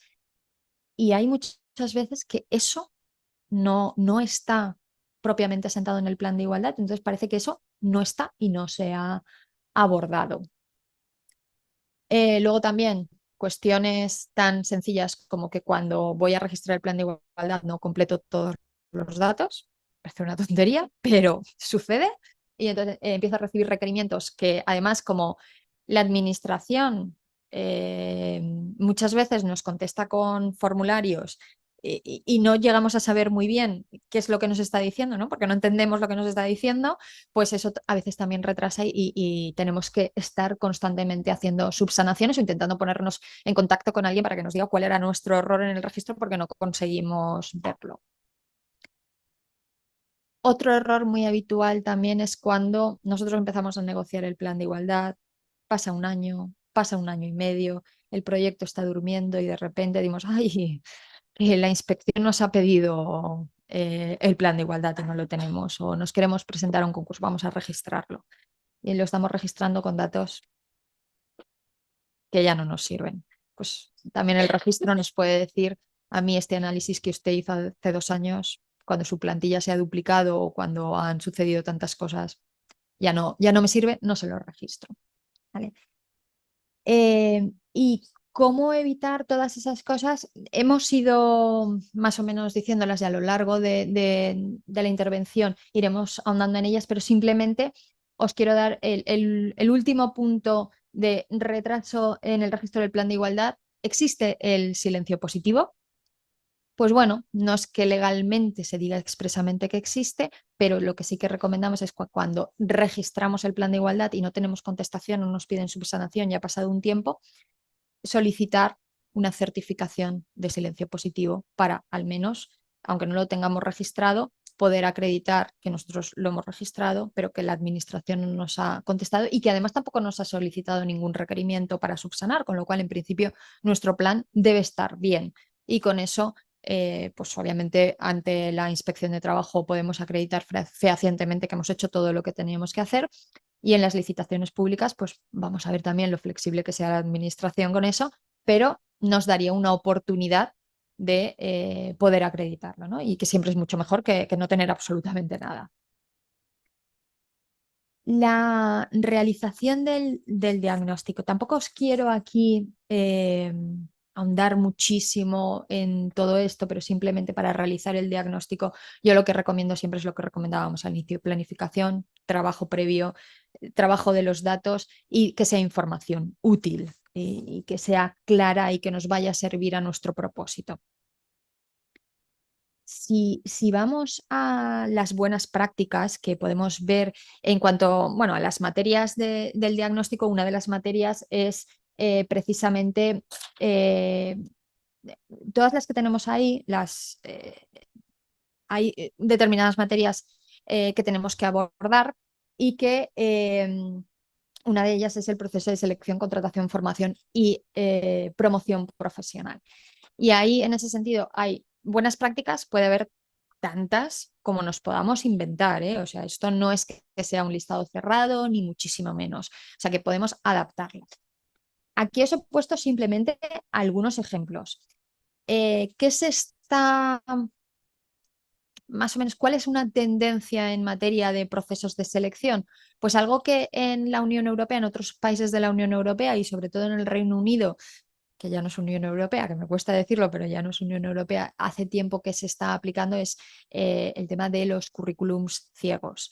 Es decir, empezar el proceso de selección eliminando cualquier tipo de, o la mayoría de sesgos que pudiéramos tener. No es infalible, ¿eh? Porque luego el proceso avanza y es todo, bueno, es toda una fase donde pueden ir surgiendo. Pero si combinamos lo que decía Natalie, ¿no? De la formación de las personas que estén en el proceso que participen en el proceso de selección, pero no solamente de recursos humanos, sino De las eh, técnicas también. efectivamente que tengan claro cómo contribuir a eliminar esos sesgos, pues todo eso nos va a ayudar a que tengamos procesos de selección más igualitarios, con menos sesgos y que nos permita incorporar pues hombres, mujeres, dependiendo de lo que sea, pero que el sexo no sea un factor de discriminación. Luego hay también tendencias que yo os las he puesto ahí en las fases iniciales de los procesos de selección. Ya hay procesos de selección que se pueden hacer a través de técnicas de inteligencia artificial. Yo cuando vi esto, pues puede ser una buena fase inicial, ¿no? Queda muy bien decirlo que tengo esto, pero al final vamos a tener que entrevistar a la persona. Uno, porque vamos a tener que conocer a esa persona que vamos a integrar en nuestro equipo, y dos, porque esa persona va a tener que conocer a la empresa. También, o sea, es un proceso de selección, siempre es bidireccional. Nosotros elegimos al candidato, pero el candidato o la candidata también nos elige a nosotros como empresa. Entonces, bueno, en las fases iniciales puede ser interesante, pero creo que es mucho más interesante todo lo que nos comentaba Natalie de eliminar sesgos, de hacer una buena descripción de los puestos de trabajo, de las competencias para elegir al candidato que más se adapte realmente a lo que estamos buscando. Una parte importantísima hoy en día de lo que son los planes de igualdad son los registros retributivos y las auditorías retributivas, importantísima. Podríamos hacer una sesión solamente de esto. No me voy a extender porque entiendo que bueno, pues ya tenéis conocimiento, CAEB también os puede asesorar, por supuesto, también Price, etcétera. Pero lo que sí que os quería destacar es algo que yo creo que tenemos que tenerlo muy en mente, ¿vale?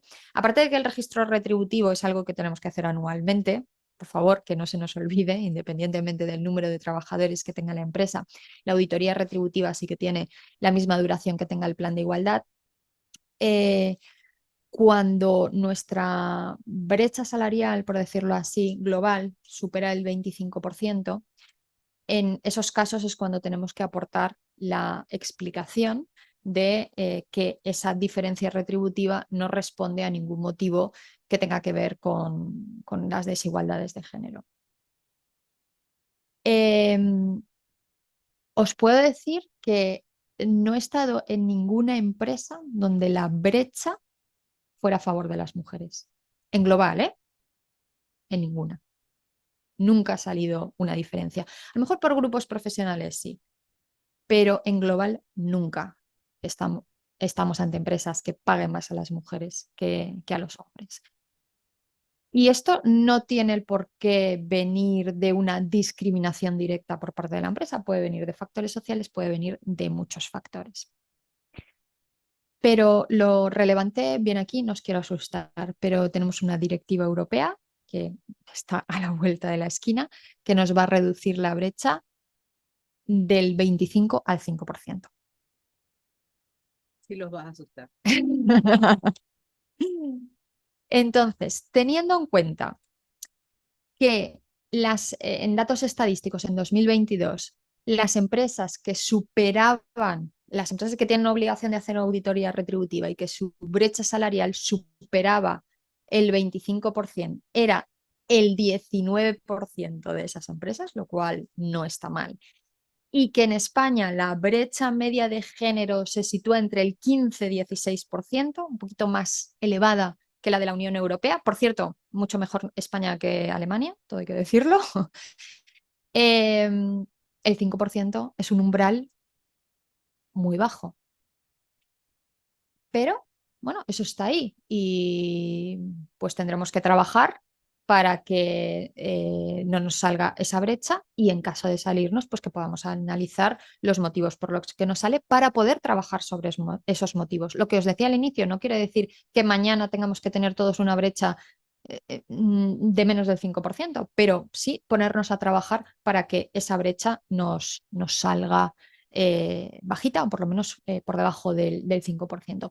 Porque además la directiva europea también nos está alertando de algo que ya ha sucedido en España a través de alguna sentencia, ¿eh? No es que legalmente esté establecido, pero ya a través de alguna sentencia. Es que cuando se acredite que esa brecha de género viene motivado por la aplicación de medidas desiguales, vamos a tener que aplicar una indemnización a esas personas que se hayan visto perjudicadas por esa brecha que puede ser. Eh, Pagarle lo que no le hemos pagado anteriormente, pueden ser indemnizaciones por daños y perjuicios, puede ser a un colectivo determinado. Es decir, que vamos a tener que trabajar en este aspecto de manera muy relevante en los próximos años. Y no tiene por qué ser malo en sí mismo, ¿eh? Es decir, pues está ahí, asusta, pero es algo en lo que nos tenemos que ocupar. Y como buenas prácticas, lo decía Natalia antes, una de las mejores formas de atajar las diferencias retributivas es tener una buena valoración de puestos de trabajo y tener una buena descripción y que sea objetiva. ¿Por qué? Porque muchas veces nuestras brechas vienen motivadas no porque nosotros decidamos pagar más a un hombre que a una mujer por el mero hecho de serlo, pero sí que porque tenemos a más mujeres en un determinado grupo profesional que a lo mejor no hemos valorado de manera adecuada la equivalencia de puestos de trabajo, y lo que sí que nos dice la normativa es que ante puestos de igual valor tenemos que remunerarlos igual. Yo siempre pongo un ejemplo que es un poco antiguo ya, afortunadamente, pero el convenio colectivo de limpieza, y no quiero a ningún sector, porque esto ya se ha corregido, pero hace mucho tiempo el convenio colectivo de limpiezas establecía un grupo profesional para las limpiadoras, porque mayoritariamente eran mujeres, y un grupo profesional superior para los cristaleros. Y hubo una sentencia que dijo, ¿qué diferencia hay entre limpiar así y limpiar así? Podemos decir que es un trabajo de igual valor. ¿Por qué se remunera de manera diferente, ¿no? Eso es una diferencia. Y eso es fundamental para reducir nuestras brechas, es decir, tener esa buena valoración de los puestos de trabajo. Como decía Natalia, nosotros tenemos un sistema propio que a estos efectos se puede hacer perfectamente con el del Instituto de las Mujeres, que pone la herramienta ahí. Pero bueno, esa herramienta es más genérica. Nosotros tenemos uno propio que puede ayudar en ese sentido, que va orientada concretamente a las empresas, pero vamos, la idea con la que quiero que os quedéis realmente es que eso es muy relevante para atajar eh, esas posibles desigualdades. Y otra cosa también muy importante, bajo mi punto de vista, es la comunicación. Es decir, cuando nosotros hemos encontrado brecha, cuando hemos encontrado alguna situación de desigualdad, creo que es conveniente que la organización lo pueda saber y pueda saber también la justificación y pueda saber especialmente en qué estamos trabajando, cómo nos hemos comprometido a que eso no suceda. ¿No? Y a veces somos muy, y lo entiendo, por parte de las empresas, pero tendemos mucho a ocultar esa información porque parece que no da buena imagen, pero es una información que es pública, que al final se va a conocer, con lo cual mejor anticiparnos y comunicar lo que vamos a hacer y lo que hemos puesto en marcha y cómo lo podemos mejorar. E incluso, oye, ¿por qué no? La plantilla puede participar en ese proceso y aportar ideas en algunos casos. ¿Por qué no? Claro que sí. Son los primeros implicados y los que están en el día a día. Y no todas las ideas van a ser válidas, pero bueno, a lo mejor podemos sacar algo o alguna combinación de ideas que nos pueda ser beneficiosa. En materia de condiciones de trabajo también es otra de los factores clave para la igualdad. ¿Por qué? Porque decimos, bueno, horario, turnos, etcétera, pues bueno, tampoco tiene por qué tener tanta influencia, ¿no? Pues si tú estás en un puesto de trabajo, pues el puesto de trabajo tiene unas condiciones y bueno, pues ya lo sabes. Pero es que muchas veces nos hemos encontrado con condiciones de trabajo e incluso requerimientos o competencias de un puesto de trabajo que no tienen nada que ver con el correcto desempeño de ese puesto de trabajo, ¿no?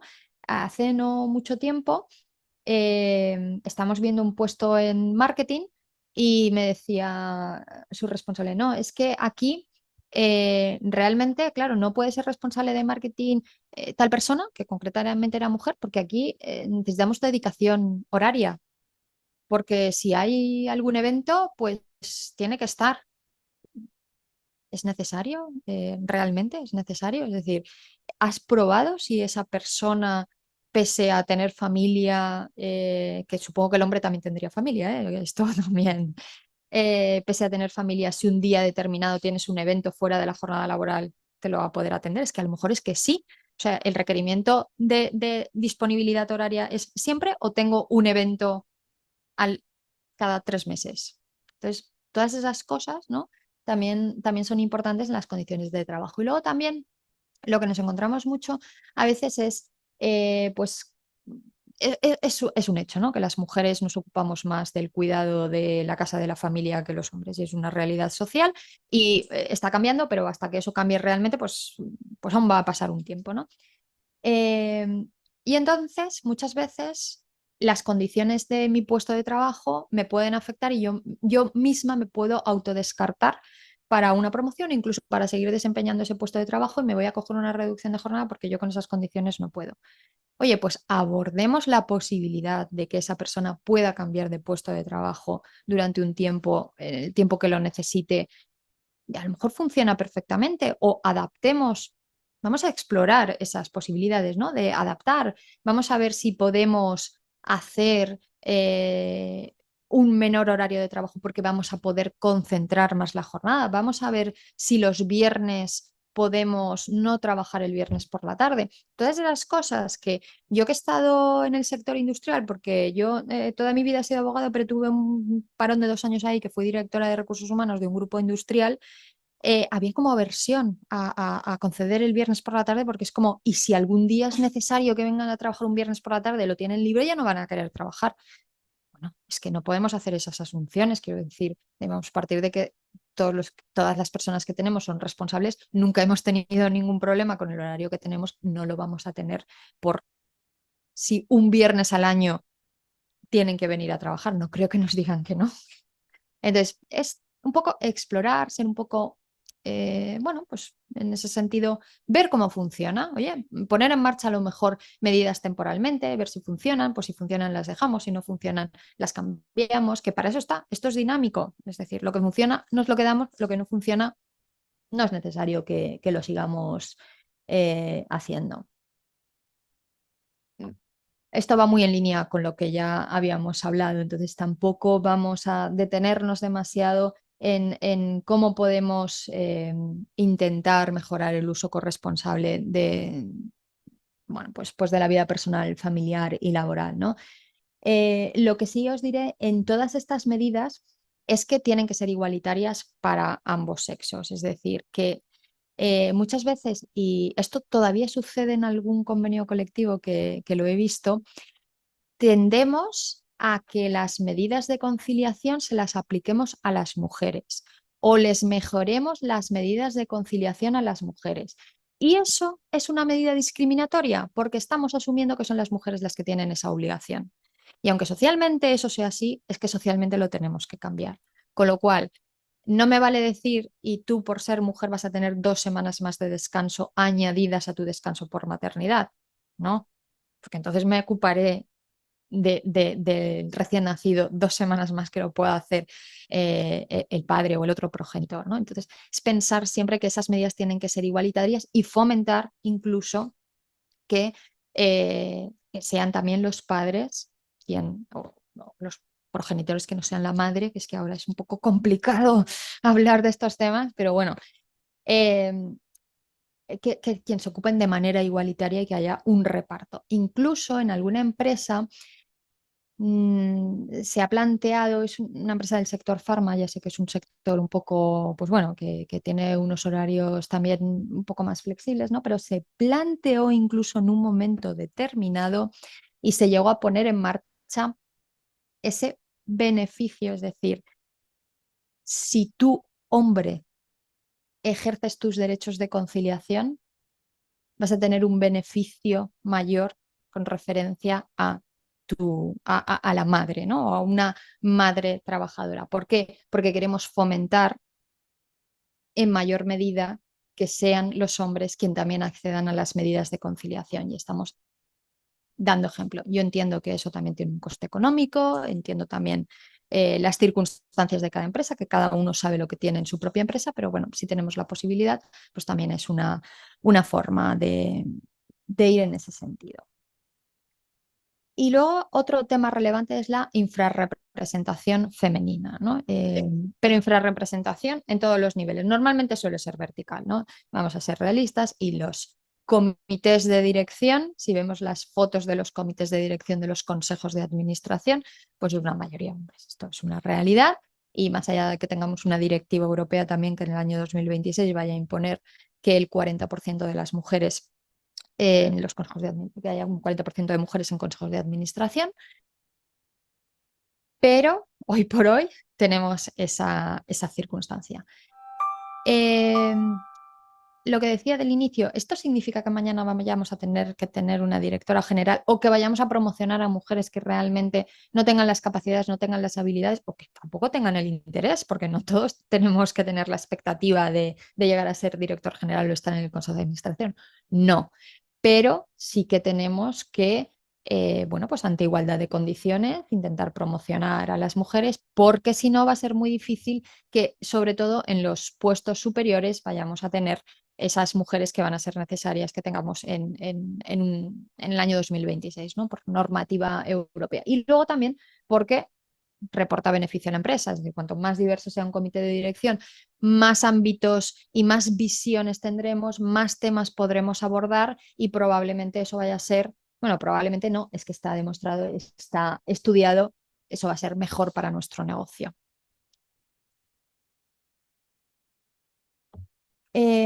La prevención del acoso sexual y por razón de sexo, aquí simplemente decir, existe la obligación de tener un protocolo y aquí simplemente deciros como buena práctica, porque esto como es una obligación legal, todos lo tenéis implantado en la empresa, como buena práctica es que mi recomendación siempre es que no solamente establezcamos acciones reactivas, sino también preventivas, muy importante. Es decir, lo mejor es que esa situación de acoso nunca se dé, desde luego. Y para eso son necesarias, desde luego, que acciones preventivas, sensibilización, mucha sensibilización y los que estamos aquí, quizá no, pero hay en muchas empresas que en muchos niveles hace falta mucha educación. Educación, me refiero la básica social, pero también la educación en materia de igualdad de género. Y luego tenemos otras materias también que no son obligatorias que podemos incluir en el plan de igualdad. Aquí simplemente me vais a permitir, porque esto se está alargando un poco y prometo no alargarme mucho más. Ayer lo comentábamos Natalia y yo, vamos a abrir el melón de la comunicación inclusiva y el lenguaje no sexista, ¿no? Esos discursos, que no es que me parezcan mal, porque quien no se nombra parece que no está, pero parece que es demasiado difícil entender un discurso donde constantemente estamos hablando de los trabajadores y las trabajadoras, de las mujeres y de los hombres, y diferenciando siempre técnicos, técnicas. Entonces, aquí nuestra recomendación es que en las comunicaciones de la empresa, al menos las que sean escritas, porque luego la forma de hablar pues, nos lleva a lo que nos lleva, ¿no? Y la comunicación tiene que ser efectiva. Yo no recomiendo tanto hacer siempre el doble género, sino utilizar palabras neutras, es decir, de hablar de trabajadores y trabajadoras, utilizar la plantilla. O el genérico que ya podemos ver en mucha normativa laboral de la persona trabajadora que engloba a cualquier persona que esté trabajando en nuestra organización, ¿no? Intentar buscar términos neutros que nos simplifique las comunicaciones, pero que a su vez podamos darle la mayor inclusión que podamos dar y que todo el mundo se vea representado en esas comunicaciones que tenemos en la empresa. Bien, respecto del diseño del plan de igualdad, no me voy a detener porque en realidad ya lo hemos tratado, ¿no? Porque es nuevamente planificación, establecer medidas, establecer criterios que sean claros, que sean cuantificables para que a mí me sea útil saber si esas medidas que estoy implantando están dando resultados o no están dando resultados, hasta qué punto dan resultados, hasta qué punto están adaptadas a mi organización. Entonces yo creo que esto tampoco será necesario que nos detengamos mucho más allá. También es importante hacer un buen seguimiento, obviamente, de cómo vamos en el plan de igualdad. Lo decíamos al inicio, el plan de igualdad no es lineal, es algo circular. Siempre me estoy evaluando, siempre me estoy revisando, siempre estoy viendo hasta qué punto todo lo que estoy implantando me está resultando útil y está resultando beneficioso para la organización y para la igualdad efectiva. Llegamos a la fase de implantación, ya hemos hecho el diagnóstico, hemos pasado por la negociación, incluso ya tenemos el plan listo para registrar, ¿no? Para aprobar. y para registrar. Llega la fase de seguimiento y aquí también lo mismo. No me voy a detener demasiado y simplemente lo que hablábamos al inicio también. Toda la documentación que emitamos de seguimiento, de implantación, todos los informes que hagamos tienen que ser claros, tienen que ser entendibles. Yo lo tengo que leer y tengo que saber exactamente lo que está haciendo la empresa, cómo lo va a hacer, cuándo lo va a hacer y quién es el responsable de hacerlo para que en todo momento pueda hacer ese seguimiento y pueda ver la utilidad de esas medidas y la adecuación del plan a mi empresa concreta, que no olvidemos que es muy relevante en ese sentido. Y finalmente la evaluación del plan de igualdad eh, para ver si todo lo que hemos hecho nos ha sido útil, hasta qué punto nos ha sido útil y va a ser el preludio y de donde vamos a partir para nuestro nuevo plan de igualdad. Lo que hayamos conseguido, estupendo, está integrado en nuestra organización. Lo que no hayamos conseguido, tenemos que seguir trabajando, pero podemos ver la evolución. Lo que no nos haya resultado útil, no nos haya funcionado, ha sido contraproducente, lo eliminamos. No pasa nada. Nos hemos equivocado, lo eliminamos. E incluso eso no tenemos por qué hacerlo en la evaluación final, lo podemos hacer durante el seguimiento. Todo aquello, aunque hubiéramos previsto la medida, lo hubiéramos asignado presupuesto, que no nos sirve, que no nos es útil, fuera, no pasa nada. Podemos reorientar. Y aquí simplemente os voy a dar una pincelada porque esta va a ser una nueva obligación que vamos a tener a partir de marzo de 2024. No os puedo dar mucha más información que la que hay en la diapositiva, porque la norma no da mucha más información.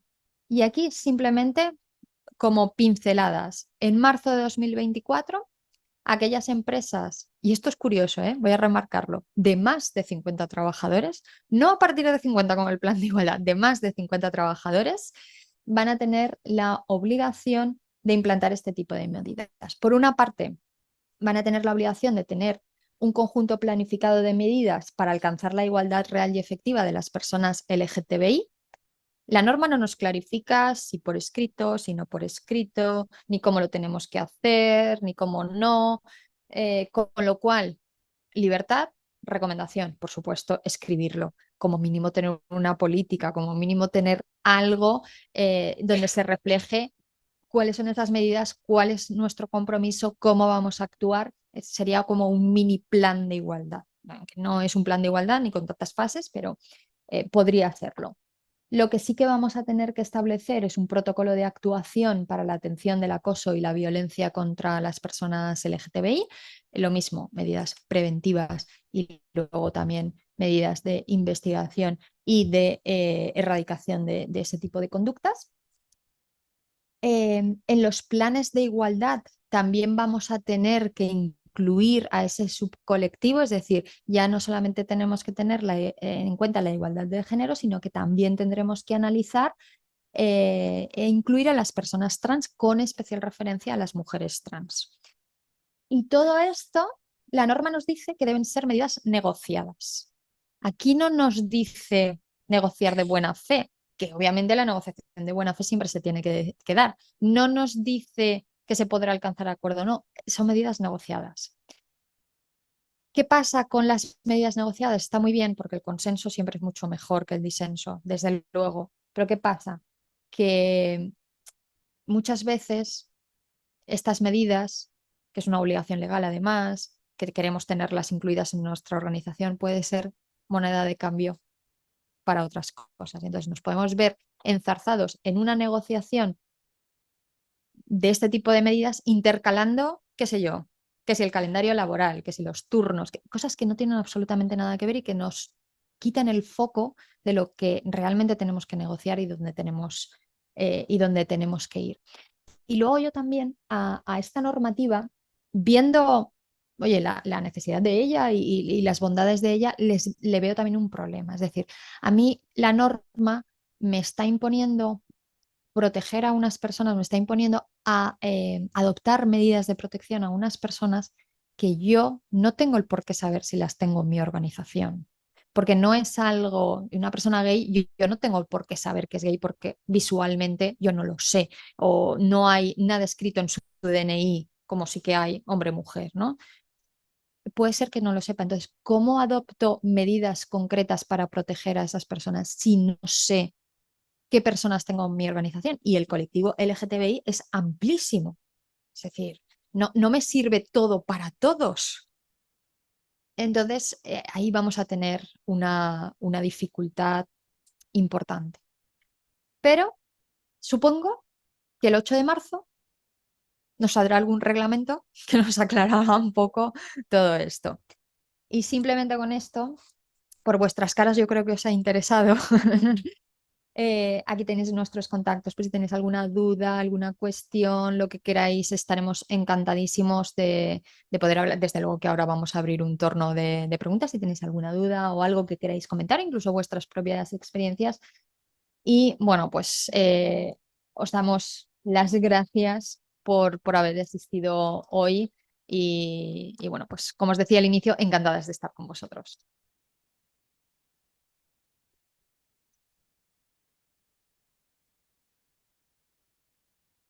Bueno, muchísimas gracias, Natalie, Vanessa. Interesantísimo. Vamos un poquito justos, pero Sí.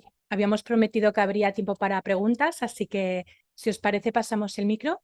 ¿Hay preguntas? ¿Sí?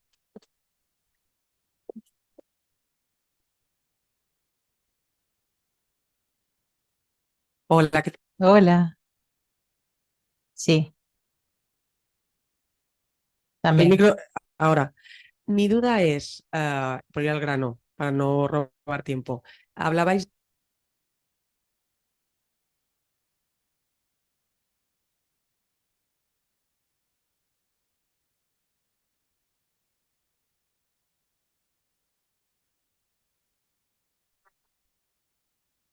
en caso de que sí que han contestado, han dicho que volvemos con ellos, pero llevas pues unos 7 meses. Esperándolo.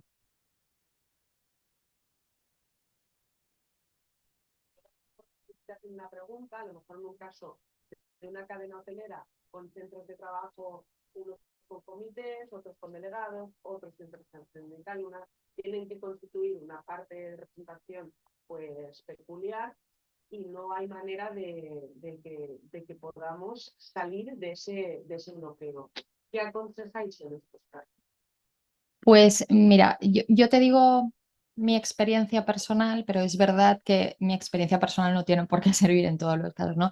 En mi caso, yo he estado en negociaciones de convenios y al final conoces a los secretarios generales, porque normalmente suelen ser secretarios generales y no secretarias de UGT, de comisiones obreras, de sindicatos más representativos. Yo me suelo quedar con sus contactos y entonces... Y no, pero-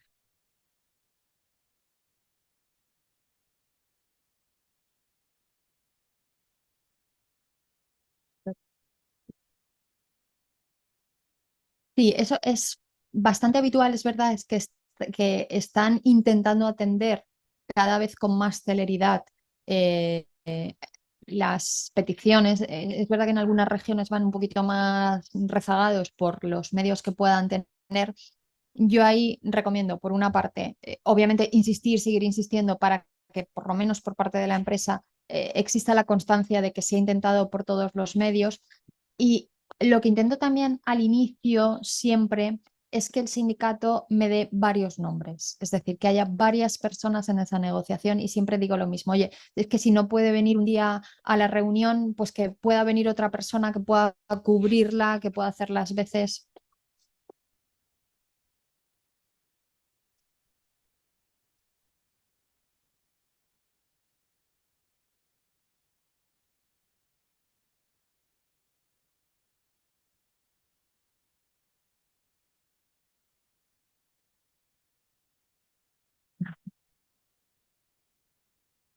Ponles directamente la reunión. Tal día, reunión.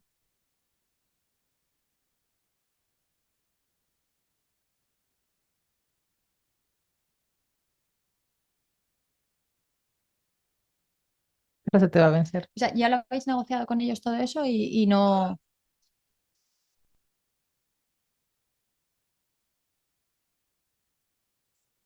ponedles fecha a la reunión. Ponedles fecha y por lo menos habrá quedado constancia, porque a vosotros sí que os han contestado, es decir, estáis en una fase más allá de que ni siquiera me contestan,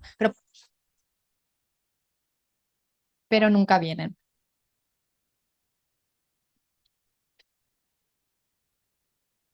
Poned fecha a la reunión.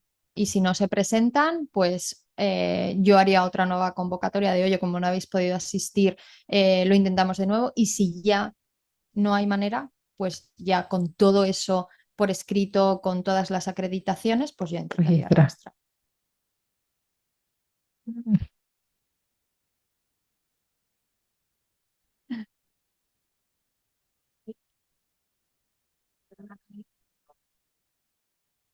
El que la ¿Se está oye? grabando es para que en la grabación se escuchen las preguntas. No, déjalo, María. Se acopla.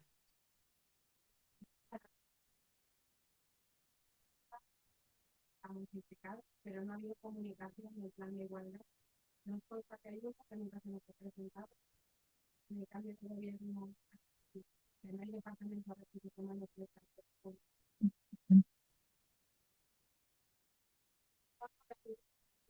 el plan de igualdad. Secretaría, intervención, alcaldía, porque es como que no me contesta a mí, queda un poco vinculado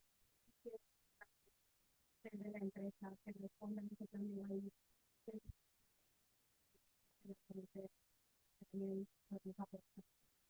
Bueno, a ver, la iniciativa de negociación no solamente es de la empresa, puede ser también de los sindicatos, ¿eh?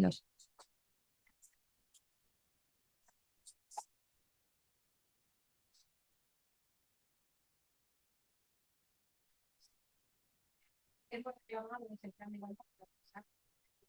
No tenemos un plan de igualdad. Queremos tenerlo para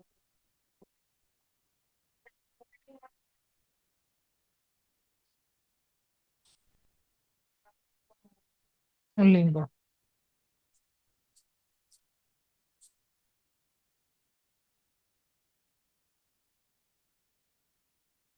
Eso ya es organización interna de la administración pública, es igual que en la empresa. Es decir, nosotros asesoramos normalmente a empresa privada y la empresa tiene la capacidad de decidir a quién le otorga el poder de negociar el plan de igualdad. En una administración pública, si es de tal, no conozco el reglamento interno de cada administración pública, pero bueno, en alguna de las normativas y reglamentos internos de las administraciones públicas estará descrito la competencia de cada una de las secciones o de lo que sea concretamente. Bueno, yo tengo que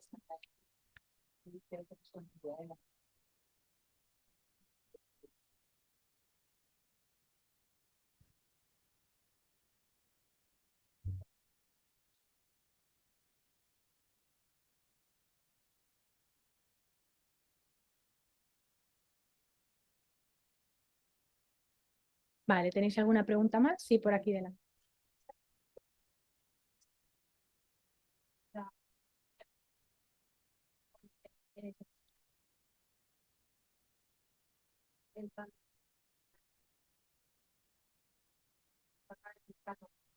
que tengo una respuesta alternativa. Tengo que reiterar pasado de que tienes que conseguir la respuesta haciendo.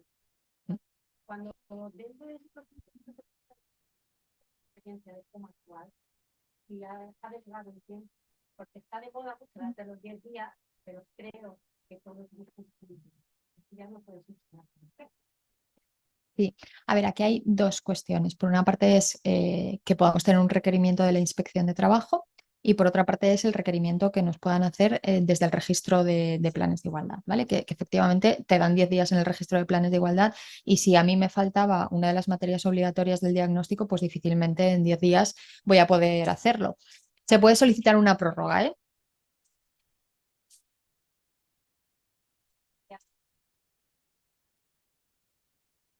Y ahí esto es otro melón importante, es decir, porque además la acción de la inspección de trabajo, ellos pueden tener criterios generales que emite la inspección, pero cada inspector es independiente, con lo cual cada inspector puede tener su propio criterio de hasta dónde puedo exigir, no puedo exigir. Mi experiencia personal es que hasta mitad de 2022 la inspección pues había sido bastante flexible, aunque ya tuvieras la obligación de tener plan de igualdad. A nosotros en las empresas que hemos estado, que a lo mejor nos han llamado de hoy, es que tenemos este requerimiento de la inspección de trabajo, les ha dado entre 3-4 meses de plazo que se puede cumplir. Si ya tienes avanzado el proceso, pues puedes llegar a cumplir los plazos que te está dando y no estaba por el momento sancionando, ¿no? Estaba dejando un poco de manga ancha. Ahora bien, hubo un cambio en la segunda mitad del año 2022 donde ya ha empezado a haber sanciones. No son demasiado elevadas. O sea, bueno, esto de no son demasiado elevadas, todo depende de la empresa, porque yo te puedo decir, he visto sanciones de 7.500 euros y para una empresa de 50 trabajadores ser muy elevadas, y para una empresa de 2.000 pues no pasa nada, te lo pago y ya está, y también depende de la situación financiera de la empresa. Pero sí que estoy empezando a ver ya directamente sanciones por parte de la inspección. Y sobre todo lo que he visto es no poder presentarse a concursos El concurso públicos público. y a licitaciones también. Acciona yo creo que tiene como, aunque vayas a hacer una obra, tiene como política que tienes que tener plan de igualdad para poder trabajar con ellos, y tantas otras muchas empresas. Bueno, pues si os parece, si hay más preguntas, tenemos tiempo para café. Os invitamos a tomar algo antes de iros y a poder tratar más directamente tanto con Natalie y Vanessa como con el resto del equipo de Price. Muchísimas gracias. Esperamos que haya sido útil para todos y hasta la próxima. Venga. Gracias.